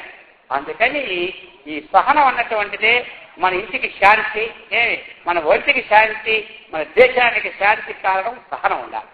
అయింది కదా. అందుచేత అటువంటి సహనం అన్నటువంటిది చాలా గొప్ప విషయం కాబట్టి దీన్ని రేపు కూడా మనం విచారిద్దాం. అందుకని అందరూ కూడా చక్కగా మనం సత్కర్మనిష్ఠులమై, భగవద్భక్తులమై, ఆత్మవిజ్ఞాన సంపన్నులమై, బ్రహ్మానందంతో విరాజులన్నట్లు ఆ గురుదేవుడు శ్రీ సాయినాథులు మనందరికీ సదా అనుగ్రహించుగాక. ఓం సహనావతు సహనౌ భునక్తు సహ వీర్యం కరవావహై తేజస్వినావధీతమస్తు మా విద్విషావహై. ఓం శాంతి శాంతి శాంతి. హరి ఓం తత్సత్తు. ఇంకా అందరికీ భక్తులందరికీ విజ్ఞప్తి, ఇక్కడ కార్యక్రమం మాత్రం రేపు ఒక్క రోజే ఉంటూ ఉన్నది కాబట్టి మరి రేపు కూడా నేను చెప్పినట్టు మీరు అందరూ చేశారు. మరి ఈ రోజు కూడా మీరందరూ కూడా మళ్ళీ ఒక్కొక్కరికి పిలుచుకోవాలి. అర్థమైందా? వచ్చినందుకు మీకు లాభం, పిలిచినందుకు వాళ్ళ పుణ్యం కూడా మీకు 25% కమిషన్ మీకు పుణ్యం వస్తూ ఉంది. అందుకే రేపు 6 గంటల నుంచి 8 గంటలకు ఇక్కడ ఉంటుంది. మరి ఎల్లుండి నుంచి ఏమో అక్కడనమాట మరంతా ఈ అసంగానందాశ్రమం అక్కడ ఉదయం నుంచి ఏమి సాయంకాలం వరకు ప్రోగ్రామ్స్ 2 దినాలు ఉంటాయన్నమాట. 2, 3 కాబట్టి ఇంకా మరి ఇంతకు పూర్వం వచ్చేవాళ్ళం. ఈ భగవద్గీతలని కొన్ని పెళ్లి చేశాం. మరి మా అక్కడ అసంగానందాశ్రమంలో ఆ విధంగా మరి హిమగిరి గారు అన్నారు, కానీ అక్కడ రాయిపోయిన పుస్తకాలు పట్టుకెళ్ళాం, మరి మనాశ్రమం కూడా తేవాలన్నారు. సరే అని 100 పుస్తకాలు తెచ్చాం. బ్రహ్మచారం ఇక్కడ కూడా మనం చెప్తే కొంతమంది తెలుస్తుంది కదా భగవద్గీత అని. ఈ భగవద్గీత ఏమో ఇది ఇతరులు కొంత మనకి సహాయంతో ప్రింట్ అయింది. ఒకటేమో 70 రూపాయలు పడింది, దీంట్లో 25 రూపాయలు తగ్గించి 45 రేటు వేసామన్నమాట ఇందులో తగ్గించి.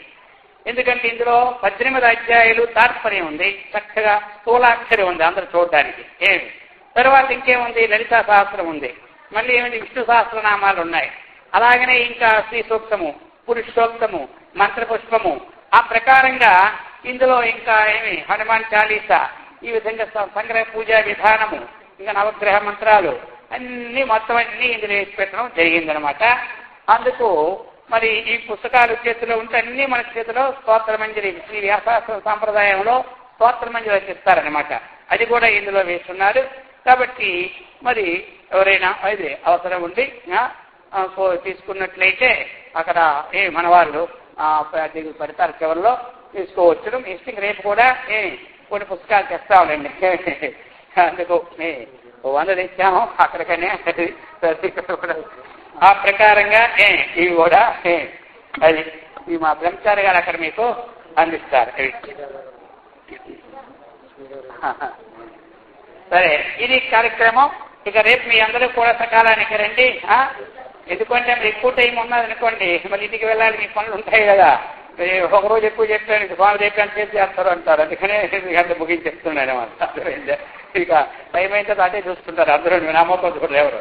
అందుకంటే కాబట్టి అందరూ కూడా ఈ విధంగా అందరూ ఓంకారం చెప్పండి 3 సార్లు. ఓ